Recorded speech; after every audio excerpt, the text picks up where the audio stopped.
sleep. Oh, you got the hat on. Oh, You're ready for the snow. You like my hat? I like your I hat. like your This hat. hat was made by Halfling Druid. You can check her out on TikTok. She didn't actually give me a hat. She got a hat for Cucumber, but then Cucumber got two, and then Cucumber gave me one. Oh. That's very nice. Cute. That Yeah. works. Check her out, Halfling Druid on TikTok. Halfling druid. Now, how come Yeah. your mustache doesn't do what mine's doing? Because it's purple, Oh. like my nose. Because my nose. natural. Green, like the background. Because yellow is on the same side of the color wheel as green. Oh. Oh, Well, all right then. that'll do it. That'll do. Isn't this a Well, darn. special mustache that is phasing through time and space? Ooh. Ooh, right, or it's we'll just go with got that. like frosted tips. Frosted, We'll also go with that. frosted Hey, look, roots? Twin Tam. Frosted roots. Tam Tam. Hi. Tam Tam. Oh, look at the Tam Tam. Yeah, dude, damn. Oh, it's been a minute. Hold on, I gotta get ready for it. Oh, okay. There you go. Oh, what happened to your hat? Your hat can't survive the Tam Tam. Can't wear hats because they fall off. Tam too stonk. Welcome to Wednesday night perception checker fam. We're back Perception on check. brand of the Frostmaiden. Perception check. I'm doing it for everything now. Oh yeah, great question, Corey. Where's your mustache? I left it at home. It got left at home. Corey, Oh, you've got I a did bunch at of hair. home. You just pull it to the side and you got a mustache. Yeah. To the side. Yeah, to a side. There you go. My hair isn't long enough. I had to use my glasses. Perfect. There you go. That's exactly. Nailed it. Now we're all matching. Anyways, Wednesday show. Let's talk about our sponsors, our wonderful sponsors over at Wormwood. Wormwood Gaming. You can use code Perception at checkout to get our shipping. And we already got a donation from a random turnip, Ooh. an electric rat suffering from PTSD. Okay. I don't understand. Oh. All I'm thinking of is like Chuck E. Cheese.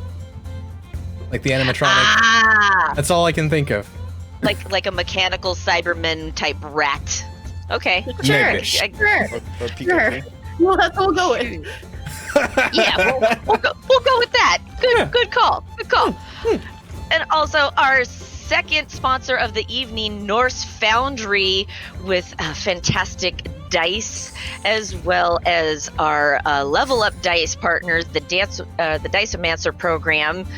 You can use exclamation point LUD in chat. Brings up the link for level up dice perception check. Yeah, there we go. Yeah. And then donations. You guys can interact with our show tonight. $5 gets any one of our players a Winter's Blessing, which is a D6 they can add to any of their rolls, and then it also saves their rolls so that I can't tamper with them with my DM rerolls. And then for $10, you can give a reroll to any of the players specifically, or to the pool that any of the players can pull from. And then for $15, we have DM rerolls, which allows me to have them reroll their good rolls. And then $25 adds a character. You drop a little description in there, and I'll work it into the story. And then for $50, gives DM powers for 1 minute to any player of your choice. And those are our incentives, yes. And there is our timer. Well, wait, why doesn't our timer pop up in the little box like it used to? Well, because otherwise I would just be here twice in this. Because magic, Corby. Nobody wants to of Ryan. Nobody. You know. Are we always this close? We're not always this close, are we? No, I'm over no, here you now, did and you. No, Yeah, because you- you're scooted one down. Oh, There's one usually over. a cucumber in the middle. Cucumbers are Yeah. Yeah. Oh, this is weird. I feel really weird. Yeah. Yeah. Personal space. Yeah. Hey, Chunk. What's up? You know you're not like actually next to her, right? I know. Okay. But Just I'm a role checking. player. Ah. Know what I'm saying? Yeah, players, right. Very convincing. Uh-huh. And also, I think we have a special happy birthday to say to somebody. Do we? Happy birthday, Connie! Yep. Wait, what? Happy birthday, Connie. No! It's Nailed Mama it. Corey's birthday! Yeah. Where's she? I thought she was gonna come over. What? She's watching. I thought she was coming She's over. I thought you said you didn't want her to go upstairs. No, we didn't! No one said that! I said right at that moment. Yeah. And that? No, I We said said- right at that moment because we needed to surprise her on the show. On the show. Oh, it was the surprise the Corey whole ruined time. everything! Oh, man. Happy birthday, Mama Corey! Happy birthday, Mama Corey. Corey. Happy birthday, Mama Corey! Happy birthday to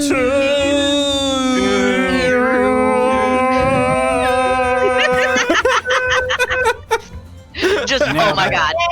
Oh my god. I can't do vibrato, so I have to go like this. Oh, Is okay. that how you do vibrato? Yeah, because I That, can't do it that makes normally. total sense.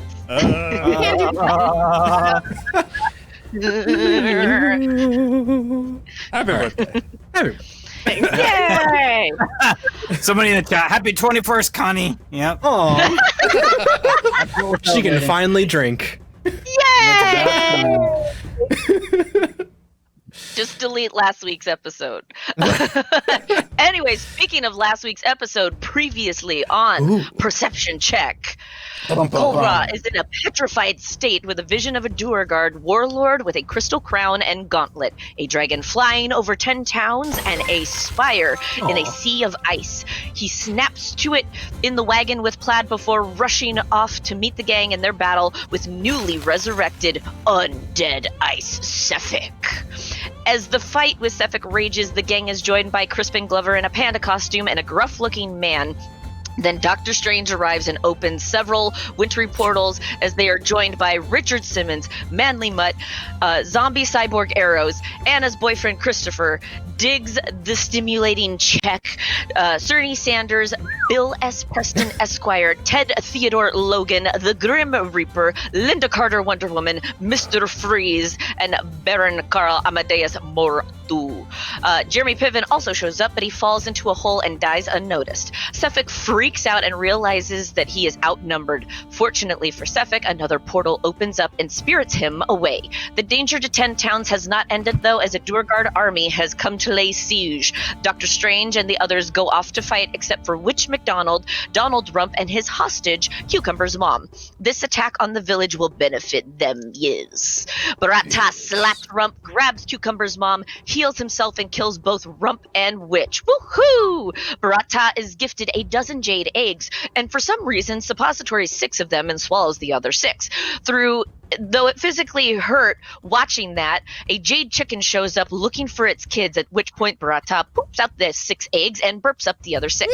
The eggs hatch and the chicks mature quickly into an army of jade chickens. Barata sends them across the lake to attack the opposing Duergard army, pecking their enemies to death and eviscerating them. The Duergard try to fall back but are wiped out and the town is saved. Huzzah! The party heads back to their cart to see Plaid and Eros are gone, but they travel to Goodmead. Barata and Nimia notice the low hum of many, many bees as they approach the town. They get into the big mead hall that features beekeeping and get rooms for the night so they can all have a meal and a long rest. Dun dun dun! And that is where we will pick up. So, Hey, Connie. you all have had a long rest and had a Wait. nice hot meal, except Can I for have a question? Arrows. Yes. Nah, it's too late now. What? That was a bit, but now it's too much. Oh. It's gone by. Okay. Well, maybe it'll come back around. Just hang on. No, to it definitely won't. Oh, okay.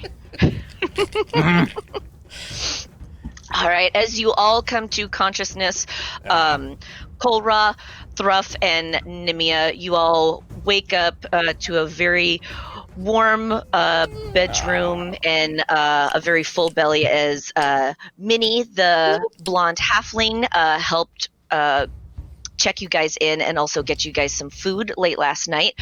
You all come to and open your doors and begin to make your way downstairs as you see Minnie coming out of the kitchen with a rather large looking tray of what looks to be like a pasta or a lasagna, but it is steaming hot, and she places it onto the bar and notices you guys coming down the stairs, and she calls to you, "Oh, it looks like you had a nice rest. I just finished making some tuna casserole if you would like some." And as she starts to head back into the kitchen, she stops by the hearth, and there is a slumped over figure that she kind of gently shakes and pokes. "Eros, the tuna casserole is ready if you would like some." And then she ushers back into the kitchen. I look at Colbert and I go, "This bitch, where's he been?" My friends. Yeah, what the Glad you made it back. Yeah, what have you been? Where were you? I mean, this is my voice. I have to do my voice like this. Right. Well, Yeah? Stop reading the chat, Ryan. I'm not reading the chat. Read the chat.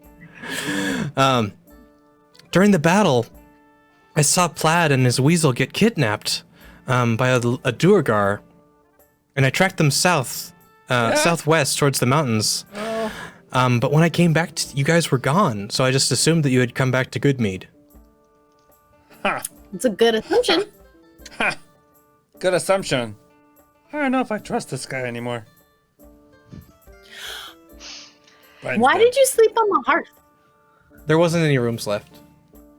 At that point, one of the front doors up on the top level opens up, and you see Lena come out, giving a big stretch. Oh, that rest was needed. Oh, you all made it back. And then she starts walking down the stairs to meet you guys. So, where's Sephic's dead body? About that. Oh no. So we killed them. So we did. That was good. But yes, we did. We did. Yes. We had him on the card. He was all tied up and ready to go. Come bring over. And then he came back to life. And then he did. He escaped. He what? Came back to life. Yes, by the Frostmaiden, actually. Yeah. Son of a bitch. So you see, it's not our fault. He got away. No, I didn't know that the Frostmaiden would be assisting him so much. I thought she was just... No, apparently, he very much wanted to help him stay alive, at least. Yes. Yeah. Yes. So then what happened? He came back, and we fought him. Mm-hmm. And then We actually fought off a lot of, a Duergar army came to fight us, and we repelled them. a Duergar army attacked Goodmeat or Dugan's Hole? Yes. Yes. Yes, they did. A whole army. At that point, you see Minnie coming over and serving out plates and kind of serving you up a little bit of her famous mini tuna casserole. And she hears the word Duergar. She's like, "Are you talking about those dirty Duergards that attacked us the other night?" Yeah, we took care of those. Oh, good riddance. Here, extra, slops on an extra bit of tuna casserole onto each of your plates. You know what? No, she scoops up all the plates and she's like, "Heroes deserve a steak dinner." She's like, "I'll get you a steak in the back." I'm a And then she just vegetarian. And Minnie, may I also have the tuna? It's Yes, Eros helped. Here, and then she leaves you 2 plates of the tuna, and then she scoops the rest of the plates in the back, and she's like, "And I'll see if there's some veggies in the back. I know that." I'm also lactose intolerant. She kind of brings out a little paper and a pen, and she starts writing it down. She's like, noted. I'll go see what I have. And then she goes back into the kitchen, and she'll start preparing you guys some steak, and she'll see if there are some veggies and lactose-free thank food you, Carrie. back there. Yay! Thank you. So, you guys have learned that the Doer Guards have also attacked Goodmead the previous night before, as well as they attacked Dugan's Hole last night. And according to Eros's information, that same Doer Guard has taken Plaid hostage. Oh no! We must get Plaid back. I mean, yeah, we probably should. As Lena's digging into her tuna casserole, she doesn't wait for Minnie to serve her another dish. She's just chowing down into her tuna, and she's like, "Where's that that big lion friend of yours?" Oh, Is he not yeah, we coming out lost yet? him. We lost him too. But didn't he rent a room? Yeah, good point. Minnie said she saw a lion check in. Oh, he And did. you noticed that one of the rooms has not been opened. Oh. We should go check on. I'll go up there. And I Yes. go, yeah, I knock on the door. No answer.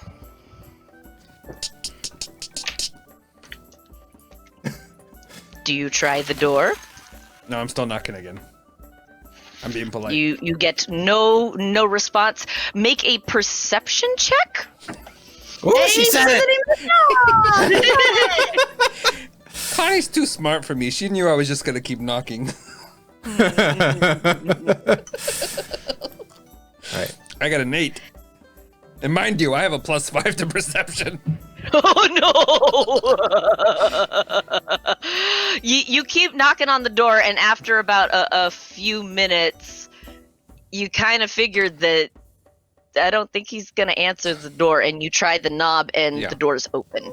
So Namila calls up like, "What's taking so long?" There might be a problem here. As Might want you to come up open and the help door, me. Thruff, you see that the window is completely ajar. There has been snow piled into No longer a the window? room. He Raspberry? escaped. Strawberry? Yeah. Is there a magician, a wizard that came through here? Jam! Lone Star. No, the window has been left open and the wind is blowing through and snow has piled up just outside of it. You see that his bed is completely unturned and there is a ice dagger stabbed into the back of the headboard. The what's been stabbed in the back of the headboard? A dagger. An ice dagger has been dagger. thrust into the headboard. I think Nice he's knife. dead. Well, where's the body if he's dead?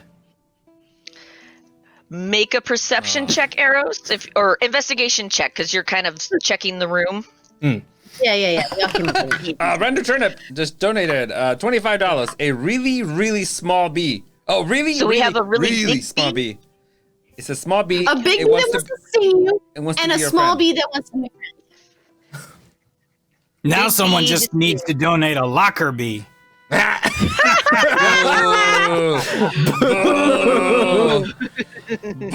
Come on, you know. Oh, thanks for the bits, Uber God Baldi. damn, it worked. And Brian, did you change your lighting? Also, I Because will your find mustache you. Yep. works now. I see. Yeah, I fixed it. Ah. I used the That is- I used the cucumber technique and changed the color temperature. So that way much you can sense see now. how glorious it is. It's true. It is quite lustrous. Brother. Mhm. Brother. That's right, brother. Oh no, it's Hulkamania. That's right, brother. Real familiar. At that point, what was your investigation check, Eros? Sorry. Girl, pay attention. My I'm just investigation filling in silence. Come to the game. was an 18? You're right. 18? Yeah, 18. 18. I was making sure my 7 and my 9 were not the same looking number. But yep.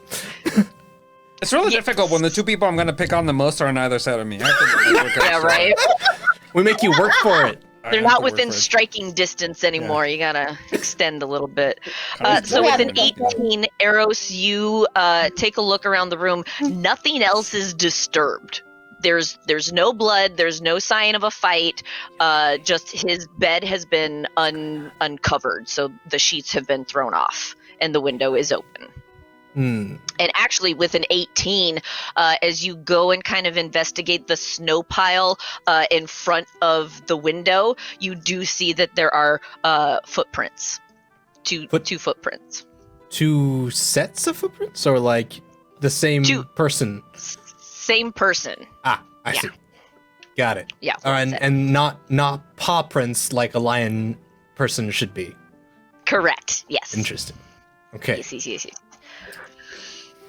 Um, And at that point, a very you hear, other than the very loud humming that is naturally going on from the mead hall, because there is a local forest where they harvest all of their honey. This town is known for their beekeeping and their honey, which is why they have good mead. So despite the general low hum of the bees, you hear a higher pitched whine of a bee nearby. And Eros, you hear this better than most because it kind of buzzes around you and then lands on your shoulder. And it's like, oh, hi, I'm here to help. I'm just a little bee, but I'll try to help however I can. Oh, well, thank you. Props. That's not. Is that a bee acorn? It's bee colored. Bee pony. What is that? A pony? Yeah, a pony. But it's a bee. Oh my god. Sure. Oh my god. That'll Is it be a the big unibee? bee. Maybe it's a unibee. Oh no. It's a pokey poo. What the fuck? Oh, Doesn't make sense. no. Overruled. Yeah, no. Making it up. No, Connie says. No. I agree. Overruled. That is a pony if I've ever seen one. Perfect. So you now have this little bee companion with you that is going to attempt to help you however she can. And you guys are still in the room. What would you like to Just do? be Go back careful. down to the Our Lady hostess person. What's her name? The lady who's in charge. Lena? No, who runs the Minnie? Mimi? Minnie. Mimi. Minnie. Mimi. Hey girl. Hey girl. So our friend's missing. Oh, the window's open. I think something might have happened to him. Oh, dear. Oh, A random turnip and donates. she's Hank coming random out. turnip. Hey, Oh fucking no. bee pony. Sure. And we hit our bard song. Bee pony. I know what we're singing about. Yeah. A pony.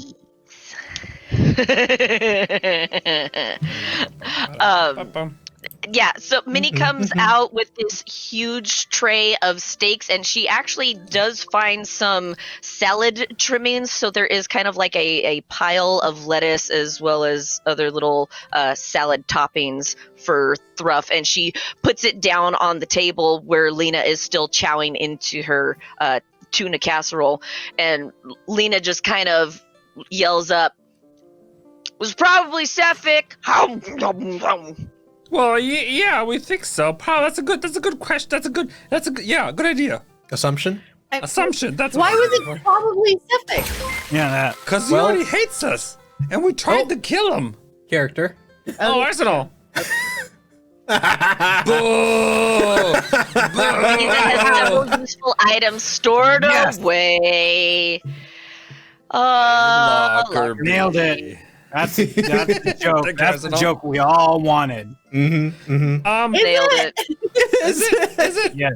Yes, it is. Is it though? Is Okay. it though? Okay. Is it though?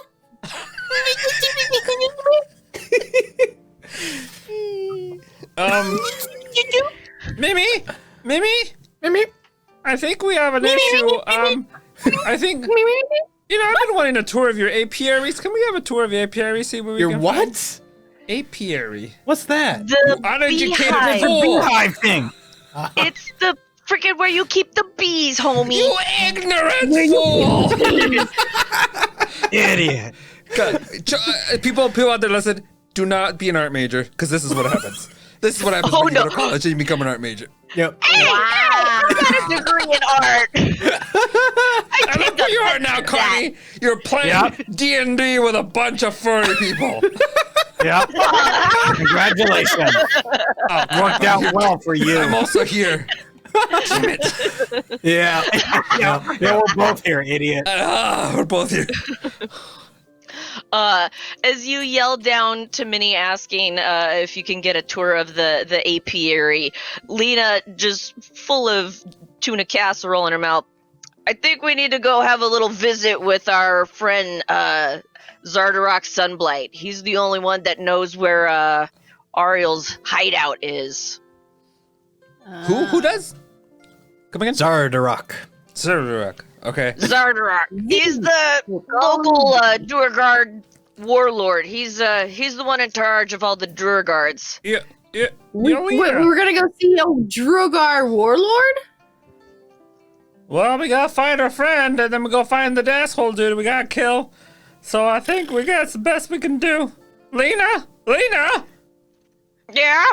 You wanna come with us, girl? Because we think we're gonna need help. No. That sounds like a good plan. Plus, I know where he's keeping his hideout.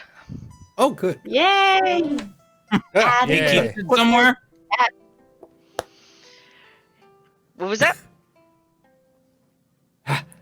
Anyway, okay. Nothing. I don't know. Okay. So Lena knows where Zardarok's hideout is, as well as Eros, because he tracked the Duergard that kidnapped Plaid. So you have two leaders. So as she's kind of scarfing down the last bit of her tuna casserole, pushes away her plate, and she's like, well, pats her belly. Looks like we're gonna go kill us some Duergards. Mimi? Yeah? I never got my meal.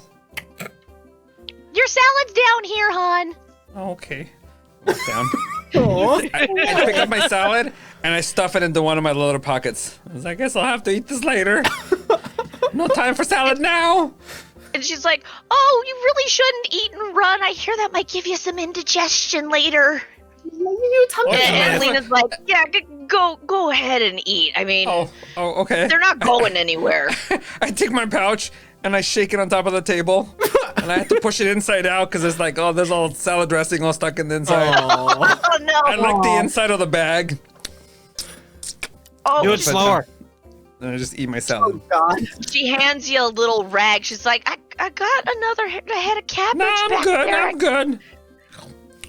All right. And there are steaks waiting for Kolra and Nimia. Perfect. Yum. Yum. All right. Is it medium rare? Yes, it is, actually. Yay. So you guys have your nice warm meal. You guys are fully rested, ready to go. Thruff, you have fully cleaned out your little pouch that is no longer sticky with salad dressing.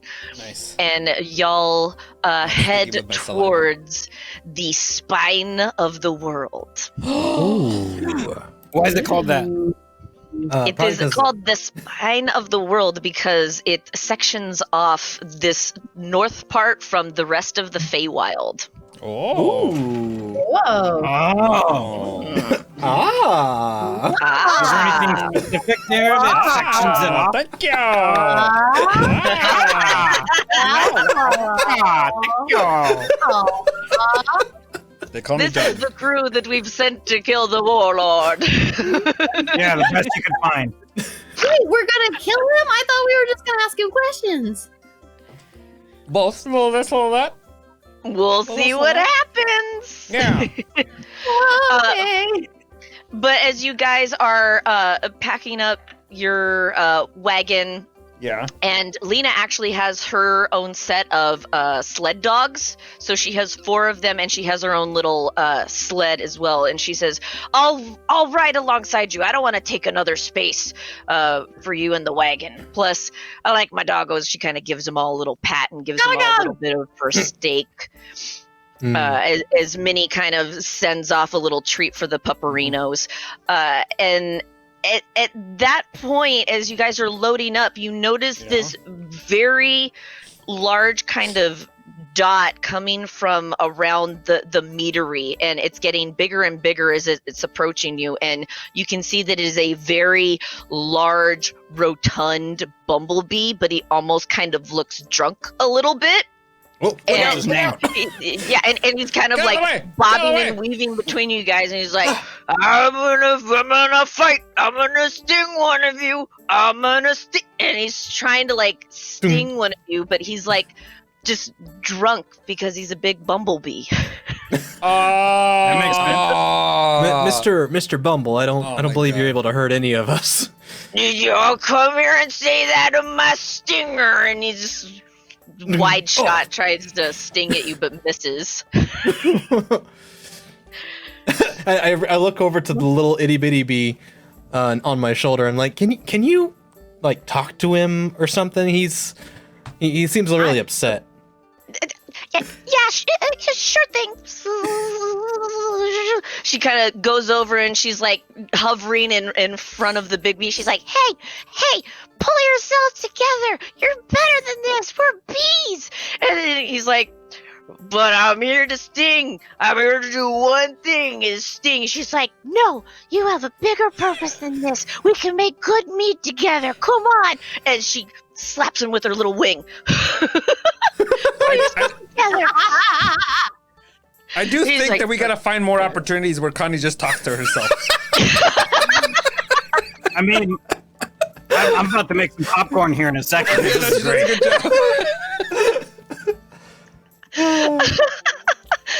So your little bee friend kind of slaps some sense into this drunken big bumblebee intending on stinging someone, and he's like, oh, maybe. She's like, come on, here, let's go inside. And she kind of hustles him into the mead hall to go and talk to Minnie. Yeah, bonk on the way in.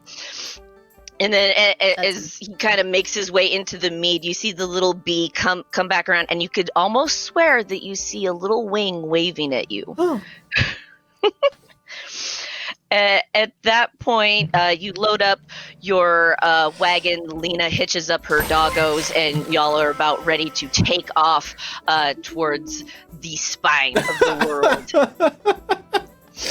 Okay. Oh no. Oh no. Okay. Oh no. Here right, comes Becky. Becky, an art student trying to pay for college by working as a tour guide gift shop clerk. Oh no. Thank you for visiting Good Mead. Would you care to buy? No, but it's Becky. Can you have a Valley Girl accent, please, Connie? I request, please. Hi. Let me get my Mountain Dew. Yeah, drink it up, brother. Mm-hmm. All right. At that point, as you're starting to make your way out of town, you notice that you pass, because you kind of had to come about 2/3 into town. So as you're leaving, almost on the way out of town, you notice that there is a little kind of stall, gift shop looking place, and you see a blonde, youngish human with her hair kind of tied up in a little bandana, and for some reason just outside of the gift shop you see an electric kind of mechanical looking rat that's just just moving around, very animatronic but also I think I've seen very that before creepy. somewhere. Mm-hmm. Yeah, And they use them to get your attention a lot. yeah, so you hear this little gift shop worker kind of yell out to you guys. It's like, oh, don't you want to buy your customary photo for your first visit at Good Mead? How does she know that this is our first visit? She's a spy! Oh no! Whoa! Destroy it. Must kill. Destroy it! Do not understand. I mean, no, don't kill it. I'm a paladin. I'm a good guy. Is that what that means? Yeah. At this point, Okay, she's brother. already come out from her little gift shop kind of area, out past the little animatronic rat, and she's like, come on, it'll be fun. It'll just take just a minute, and I'm sure this is a memory that you guys would love to have and keep for yourselves. And before you even realize what's happening, there is a big flash from the rat, the rat's eyes, and she's like, see, it's just that easy. And now if you come over here and look at, and she waves her hand over the desk, and magically the image that the rat just took of you guys, which was completely surprised and unprompted, so you guys are all looking like, like what is happening? What is going on? Yeah, and so she's like, see, isn't this wonderful? And then you can have it in different types of frames as well. And she flips through all these different, like, welcome to Good Meat. It's like, we're buzzing to have you back, like all these little kind of quippy tropes for Good Meat. And then there's one that just has like a bunch of bees around it. And at that point, a bee pops out from one of the storage lockers inside. There's bees Your firearms everywhere. are useless against them. I mean, it's A normal-sized bee comes out of this little storage locker and has a almost like a page boy-looking hat and some glasses, and you can see, for some reason, there is a utility belt on this bee that just has all these things, equipment, items attached to them. And you're just like, how is this bee flying with all this equipment? You know what? Nope, we're not going to ask. And he comes out and he's like, hey, so you guys want to buy a picture? Mm-mm. When you say a normal size bee, you mean like a bee, right? A bee. Okay. That's a big ass That's bee. not normal size. That's a big ass bee. Okay, so medium-sized bee, large, extra large bee. Damn. Extra large bee. Yeah, definitely. Yeah, we got an extra large bee. Yep. So now you can That's see real all large. the little items attached to his utility belt, which is like a little dagger. You can see like some potions, but then you also see some like keychains. We got a raid. Thanks for the raid. Ray, Wow. thank you. Thanks for the raid, Timeless Storm. He was shouting. Forget to unmute My yourself, bud. mic was muted, and you heard me through Ryan's mic. Yep. Oh no! Thanks for the raid, friends. Welcome, everybody. Yeah. Only the good stuff here. We're playing D&D. Oh man! I was opening candy, okay? And I was muting my microphone so Ryan wouldn't it's get nice mad at of me. you. Thank you. Again with the nerds. I think That's tonight you Smarties should tell today. them we're playing B&B. Nah. Oh, Bee All the bees. I was like bed knobs and broomsticks. No. No. Come No. on. No. I love that Bees. movie so much. So Can I, this little bee. What's up? B&B Beyond. Can I hit the button on the little remote in my hand and summon my 1960s Volkswagen Beetle to come rolling up outside the shop? Colra has a His 69 beetle. bumblebee. Yeah. His bumblebee. Oh, Transformers. crap. That's the only bee we're missing. Nope, we're still missing a bee pony. No, So don't hurry worry, up and bring that in. That bee pony is coming in. At that point, you notice next to the gift shop is a little stable, and you see a miniature horse. But no, it's not a miniature horse. It has stripes. It's yellow and black, and it has wings. Why does this miniature pony have wings and a horn? We got antennae? This doesn't make sense. You guys are in the presence of the legendary magical bee pony. Very rare for these parts. And there has only been one known to exist in the Icewind Dale, and that is it. And you see a little placard in front of the stall that says Little Sebastian.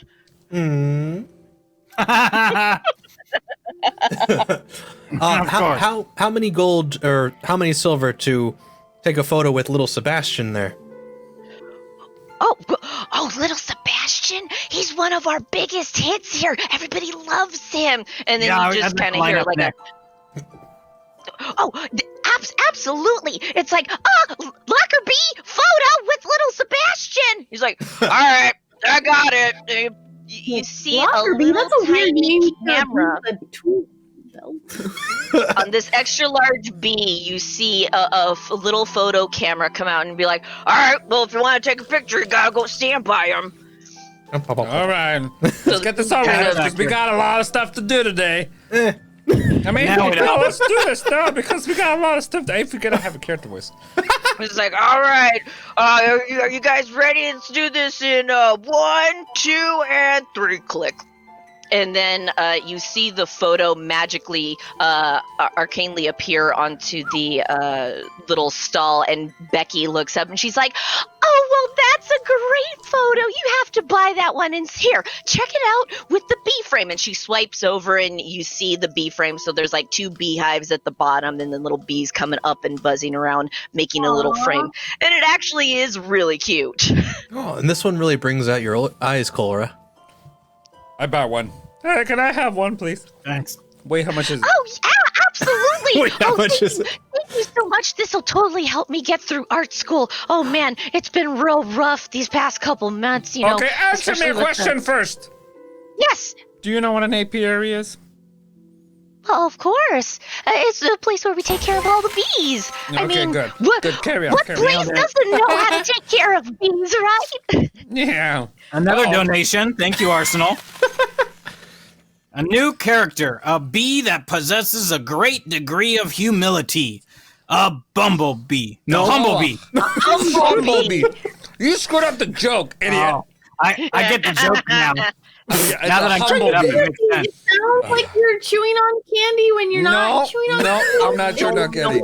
You are mistaken. It's the mustache. He's still eating his salad. Don't blame It's him. the mustache. It changes his voice. It's the mustache. He's chewing on his mustache. Yeah. You offer to buy the photo.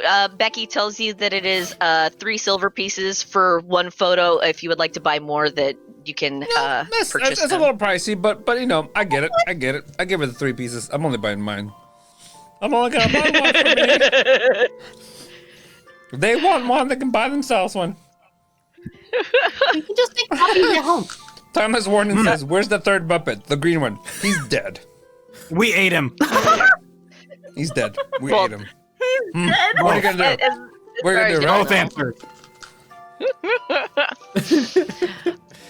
All right, so we have the humble bee coming in. All right, so you purchase. Thruff buys one of the photos. Would anybody else like to buy one of the photos, or even also. perhaps the keychain version? Ooh, I want that. Oh, I want the kitchen version. Yeah. That is 2 Is there one silver on a hat? piece. No, I just want the kitchen. No, but there is kind of one of those holographic photos where it's like 3D, so you can kind of maneuver it, and it looks like it's moving. Yeah. Y'all were idiots. So 2 silver pieces for the little keychains, and then there is the holographic photo. That is also 2 silver pieces. He charged me 3. The full size But photo. you also get a frame too, and the okay. photo is a regular 8 by 10 kind of photo, so it's kind of big. Okay. And then you get it in a customary gift bag that says, I've been to Good Meat and all I got was this lousy bag. Oh man, I'm gonna carry this around all day. Feel uncomfortable. Yeah. And as you guys begin to depart from the gift shop, Becky waves you off, and the little photo locker bee kind of waves you off. It's like, all right, good luck on your journey. Have fun storming the fortress. I look at little Sebastian and I go, bye, bye, little Sebastian. I don't remember the melody. Miss you in you the don't. saddest fashion. Sebastian. Bye. Bye, little Sebastian. You're 5,000 candles in the wind. Yep. I don't know the candles. song. Neither do I. You're an art major? Oh, no, you're a music Parks and major. Rec. That's like, I was a music major. I was. All right, so you guys remount onto your wagon, and you kind of see Lena just standing there like, are you guys done? Like, she's been here a million times, so this is completely unfazing her. She's just like, Lena, it's our first y'all time, done okay? shopping? Yeah. Please be patient. It's our first time here. Like, Alright. yeah, we need our souvenirs, like this little Sebastian plush. She hitches up her doggos, and then she kind of takes the lead, so you guys can follow her. I lean And over she to knows- Cole and I go, I'm never asking her for signings again. I know, it's terrible. No. So who is taking reins of the horse, and then who is inside the wagon? I'm gonna try to do the horses again. Cool. Okay. Nimia, roll me a animal handling check, please. And then is anybody else sitting up top with Nimia, or is everybody else in Nah. the back? I'm gonna lay down in the back. I'll be up front. All right. I've got So an 11. an 11. You're 11. keeping pace with 11. Lena, but you're kind of lagging a little behind, but you can still kind of keep sight of her. Luckily, there's no blizzard going on, so you can kind of keep clear visual of her. So Thruff is taking a nap in the back of the wagon. Colbra, what are you doing in the back of the wagon? What is there to be done? There's still a huge bag of catnip back there. You can fuck with Yeah. arrows. Oh, also, there is a spell book back there that Barata left. I'm gonna start reading that. Nice. Nice. As Oh, you're that's a flipping one. through the pages, What's the you catnip notice that for? there is some commentary written Me. in the book. I'm a cat person. What's up? He's a cat. Oh, okay. Okay. Now that I know what's going on. now that I finally started paying attention to this game. Okay.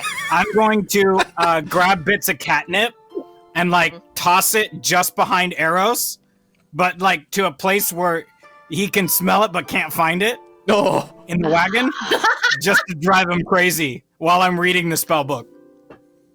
So you're just flipping through the book. Foop, Yep. foop, Yep. foop. Exactly. I think Ballistic 88 missed it when we explained it earlier. They say, out of curiosity, what happened to Cucumber? He died. We ate him. I ate him. Or we did. Well, I'm not there, so I didn't need him. So But that's what happened. you guys. Yeah, That but was we a shared- mailed some parts to you, so you better eat them before they aren't fresh anymore. Gotcha. I'll let Says, you make it. donated $15. Says, great job, Connie. These fuzzers are quite a wrangle. DM, reroll. DM roast. Hey, thank you for the follow. These for the follow. fuzzers. Almer Dallo. Actually, arrows make me a Constitution saving throw. Okay. Yeah. That's a 1. Just your eyes go wide. Just you smell it again. You don't know where it's coming from. He's just kind of, Nimia, where's the smell coming from? Jimmy kind of looks at him like, the fuck, dude? Like, Jesus. No, this is normal. What This are is you, normal. why don't you go in the tail back? poops I got it a here. bit. Right. I'll You know go what in the the best back part and, is? and The best part is Ryan's not even playing a character right now. This is himself. This is very much like when Ryan has a drink. This is what happens. No. You know, it's we've when never our tried to actually give him catnip. I think I'm going to try that. Right. I'll see what happens. See if we get the same reaction. Probably. Document that. Yeah, probably. Yeah, I immediately jump to the back to discover where this smell is coming from. And once again, you find the very large bag of catnip that is still in the wagon. Because Sokolra threw it to a place that I couldn't find it. He was just kind of throwing it so that you could smell it. No, I wanted to just totally fuck with him and have him like land behind him. It's kind of like you're in the car and you drop a French fry down by the seat, but you can't find it. It's like that. Oh, yeah. So he's just constantly I know it's right here, but I can't find it. That's what I want. Where is it? So you're still sitting up in the front seat, just trying to figure out where is it? Where is it? I need to find it. And at that point, Nimia, as you're trying to maintain the horses, keeping up with Lena on her dog sled, as you're leaving the town, you hear the feeding of bees. Catherine Lynn! Catherine Lynn! Catherine Lynn! Thanks for the rain. Thanks for the rain, friend. Welcome, friend.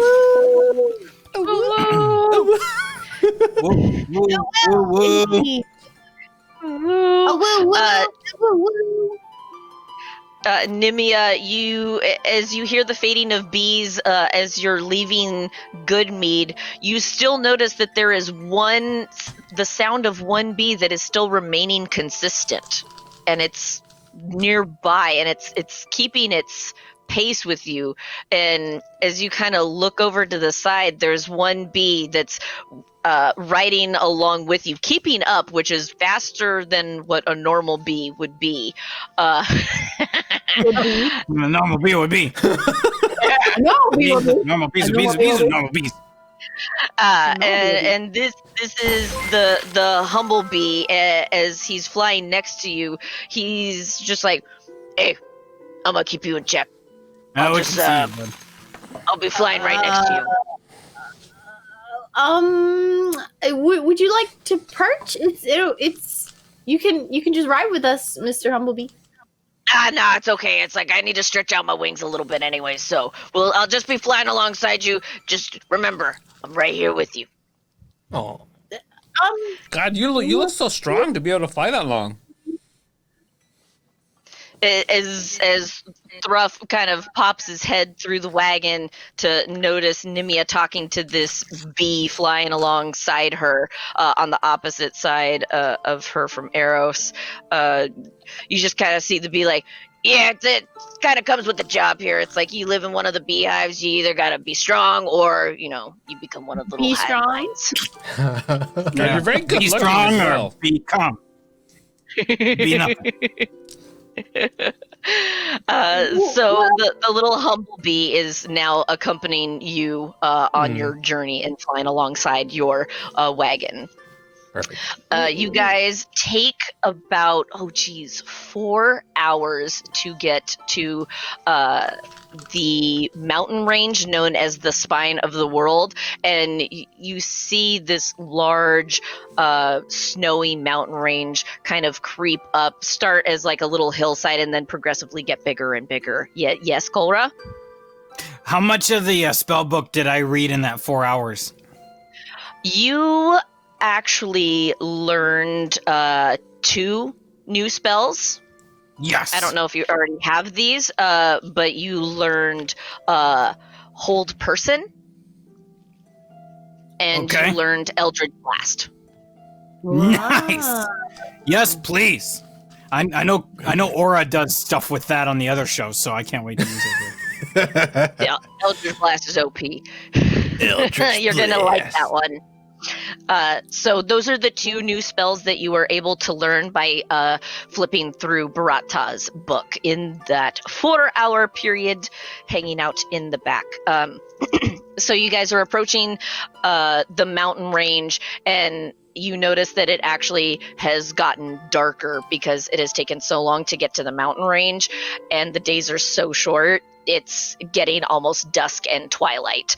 But as you approach the mountain range and you kind of follow alongside of it for about 30 minutes, you notice the white snow and the rocks on the mountain become darker and grayer. And as you keep going forward, Lena you see her hold her arm back and like, whoa, whoa, and you see her slow down, and you guys pull up next to her, and she says like, all right, we're going to have to go on foot from here. It's kind of a climb, but we can make it before it gets too dark. So you guys have to abandon your rides there, but you're going on foot for a little bit as you approach the fortress. Okay. All right. As you guys approach the fortress, you notice that there are dark gray slabs made of smoky, crystalline, almost glass-looking, and huge, tall pillars that actually looks like this. Oh, wow. That's a Wow, building. Those are tall pillars. Very, very tall pillars, and that is your entrance point into the fortress. You do see that there are some windows about midway through where there's some light coming through, but over off to the left-hand side, there are a set of stairs leading up into the fortress. So this is the access in which the Duer guards have been coming in and out of. Now, is it a good idea to go in the front way, or should we be looking for a back way in? Crazy. Only if you ask. It's Ryan's Tinder profile. Only if you ask nicely. Lena, she's like half masked up, and she's got her big fur cloak over, and she kind of like slow turns and looks at you, and it's like, well, if what you're telling me is true, you killed off most of his forces, so coming through the side shouldn't be too much of an issue. Lena, I'm a little scared. Crazy. Can we have some words of encouragement? Lena kind of squints her eyes at you, pulls down her mask, which has been like frostbitten, Only a caked few in words ice now. because she's been traveling. Oh, okay.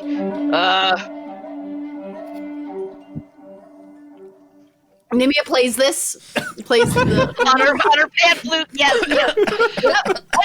underneath the wise words. Yes.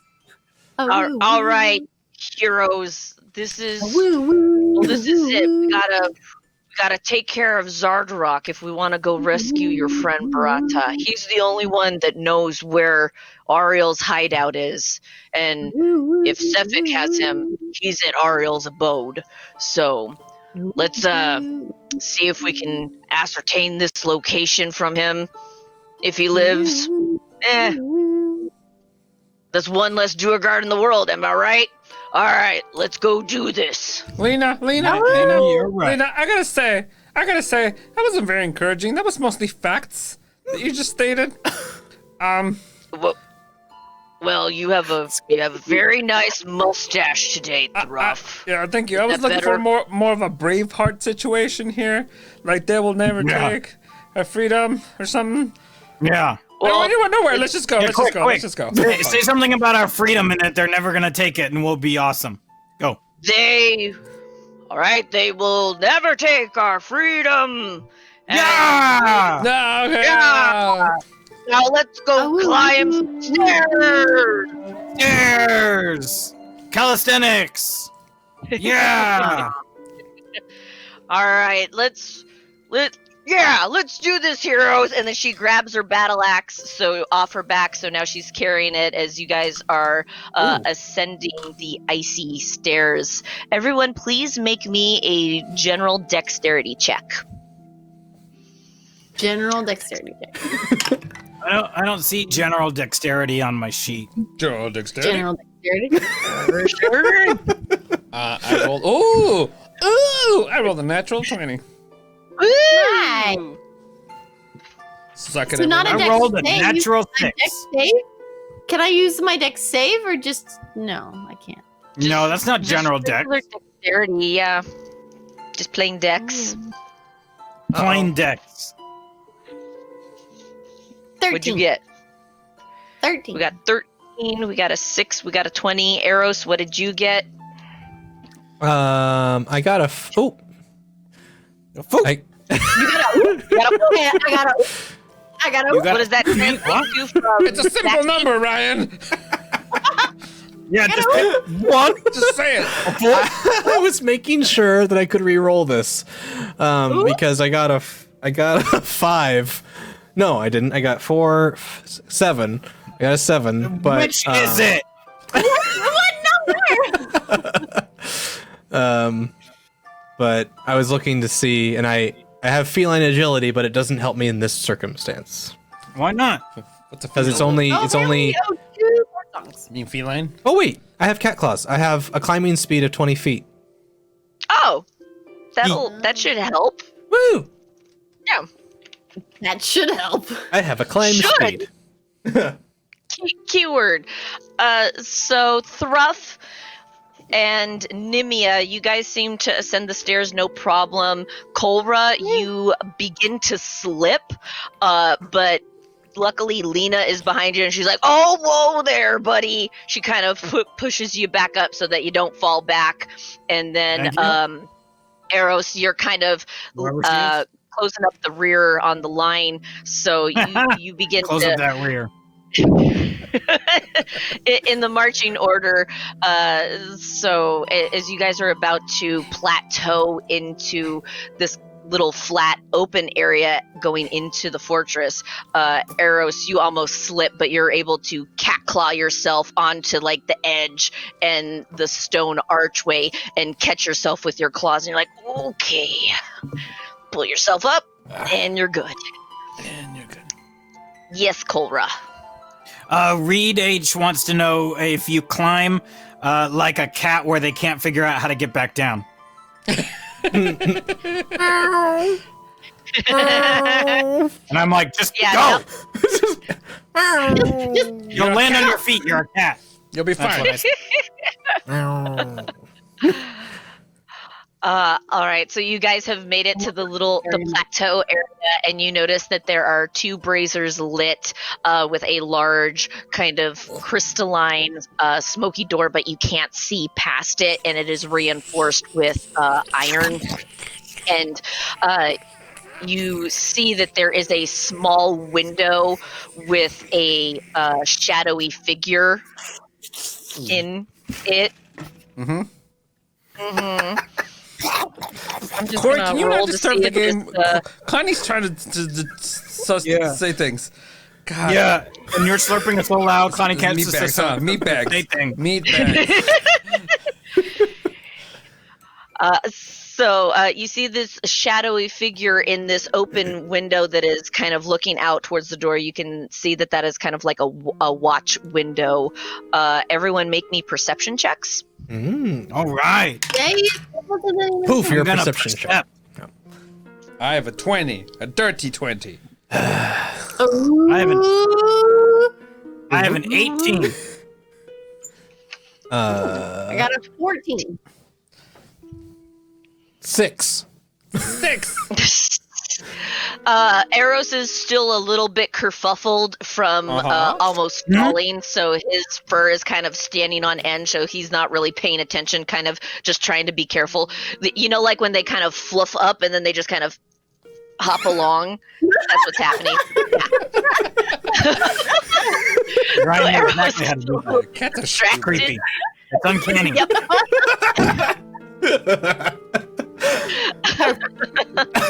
Yeah, it's the catnip crash happening right now. But Nimna, Ruff, and Kolra, you notice that a gray Duragard dwarf was standing in the window and then disappears. A few seconds later, you hear metal clanking, almost like chains being pulled, and then you hear a large rumbling and shifting, and as the crystalline door lifts up, and it looks like it is opening up a way for you guys to get in. Oh. Oh. Okay. Should we walk the obvious way? Looks like they opened the door for us. Sure. Maybe. What if it's a trap? Yeah, we should check for them. Whatever could go wrong.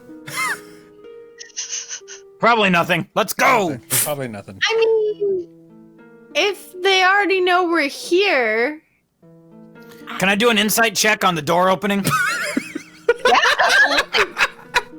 To see if it's a suspicious type of like, come on in door opening. Okay. Mm-hmm. Insight the hell out of that door. That's a 17. Oh my god, The door you seems incited the pretty hell out. genuine. Oh, it's a genuine door. Okay. It's a very genuine door. You kind of sense that there's no resistance. You don't hear any sort of commotion or alarm, or it sounds like there's movement so far. It actually sounds pretty quiet. Oh, the which is weird. hinges are well oiled, and it's a nice sounding Yeah, door. you just heard the clanking of chains, and then you just hear the grinding of stone from the door moving up. We're distracted. Yep. What? I can tell. Remember how I said this was supposed to be a two-way campaign? I know. I warned you. I wonder why it's warned taking you. so long. Honey. You warned me so hard. I did not know. As you, This is why. Hey, Connie. Corey. Connie, this is why Ryan takes that book in front of you and just throws it over his shoulder. Yeah. Jesus, you know what? That sounds like a great idea. Yes. Except it's a nice book, so don't throw it too hard. Oh, yeah, you're right. It is a nice book. Yes, Nimia, Corey. Can you roll for hotness on the door? Please. Why? Join us It's in a August natural 2021 one. for the season finale of this campaign. Oh, I gotta stick around for that long? June for the season finale. No.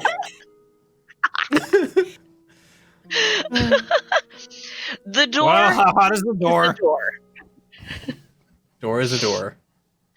As you enter in, you notice to your left that there is a large rectangular room that has stone gray coffins melded into the wall. So shaped out of the stone in the mountains, empty looking coffins. But they're all dark and gray, and you don't see anyone. Like in Skyrim. Yes. Good point of reference. Uh-oh. Yo, that door is a mimic. Fuck. Where's my book? Remember how you said throw the book? I can't throw the book. I gotta get the other book. Well, yeah. Don't throw that book. Throw the other book. No. We're not throwing that book. We're gonna throw the other book. Yeah, Out throw the the window. other one. Yeah, that other one that I don't need that actually tells the story. No, I don't need that We one. have to get out of the Now, way where we're fast, or going. else it'll bite us in the ass. Nah, Now where we're going. don't touch the door. Don't touch Where we're going, the door. we don't um, need no stinking books. Oh god. Can I go? Monster manual. Can I go up to the stonework and In use the the history coffin room? check? Huh? In the coffin room? Huh? I thought that was in the room that we're in. No, as you're walking in, you see an opening to go into this room off to your left, and then to your right is a long hallway. Oh, we're not Oh, in the definitely okay, good. wait. Yeah, So this is just let's the entryway. So yeah, let's get into the entryway and then go into the room with the coffins. Yeah. And then sing a bard song. Yeah, we should sing Yeah. something. yeah. Oh, Two bard songs. Oh. Yeah. 2 bard So songs? how- 2 bard songs. Yeah. Mm-hmm. And So this third actually, one, if y'all want to sing the one now, I'll go. Cool. go Yeah, wanna do that? Wanna do that? All We'll right. sing one right now. What are we doing? The style we did last time? That nobody knows how to do yet? Yeah, Ryan's gonna start. Yep. Okay, go. Yeah, we know what the tune is. No, I know. You gotta sing it for me because I forget. Remember? Every time? Wow. Short memory. It is. Ready? 1 and a 2 and a 1, 2, 3. There was a bumble Why'd pony. you count in? It's not. You gotta go. Start. Oh. Heidi. Right. Yeah, got it. But Okay. you gotta sing the whole thing All right. by yourself. Oh, da di di di di di di di di di di. There was a bumble pony. A one that loved to pee. What? He was the one and only. And he was a bee. Oh, I-D, No, not yet. Not yet. No, we go practice that, and then we do that. Heidi, go look at your book. No, He lived inside a stable. he was so very fun. He also was real able. And he really liked the sun. Oh,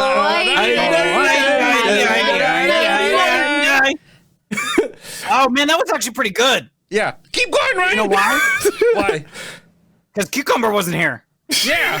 And also, Ryan didn't have to rhyme with anybody. Oh yes, that's the trick. There's no rhyming in this song. It's Yes, not there how is. there is. Yes, there is. Yes. 3 rhymes with 1 and 4 rhymes with 2. Yeah. Yeah. So in the show, normally 2 rhymes with 4, and that's it. Yes. Yeah. But I like the 1 and the 3 and the 2 and the 4. It's more work for Yeah. everybody. Yeah. Okay. Yeah. Here we go. Go again, Ryan. All right. Go ahead. Some. No, I did. No, 90. Oh, di. Some people came and took photos. They were really, really rude. I really want to pay lottos. I'm surprised they didn't. Boo. We all got souvenirs. They're really, really cheap. I'm going to the dentist for veneers. And then I'll take a leap. Oh,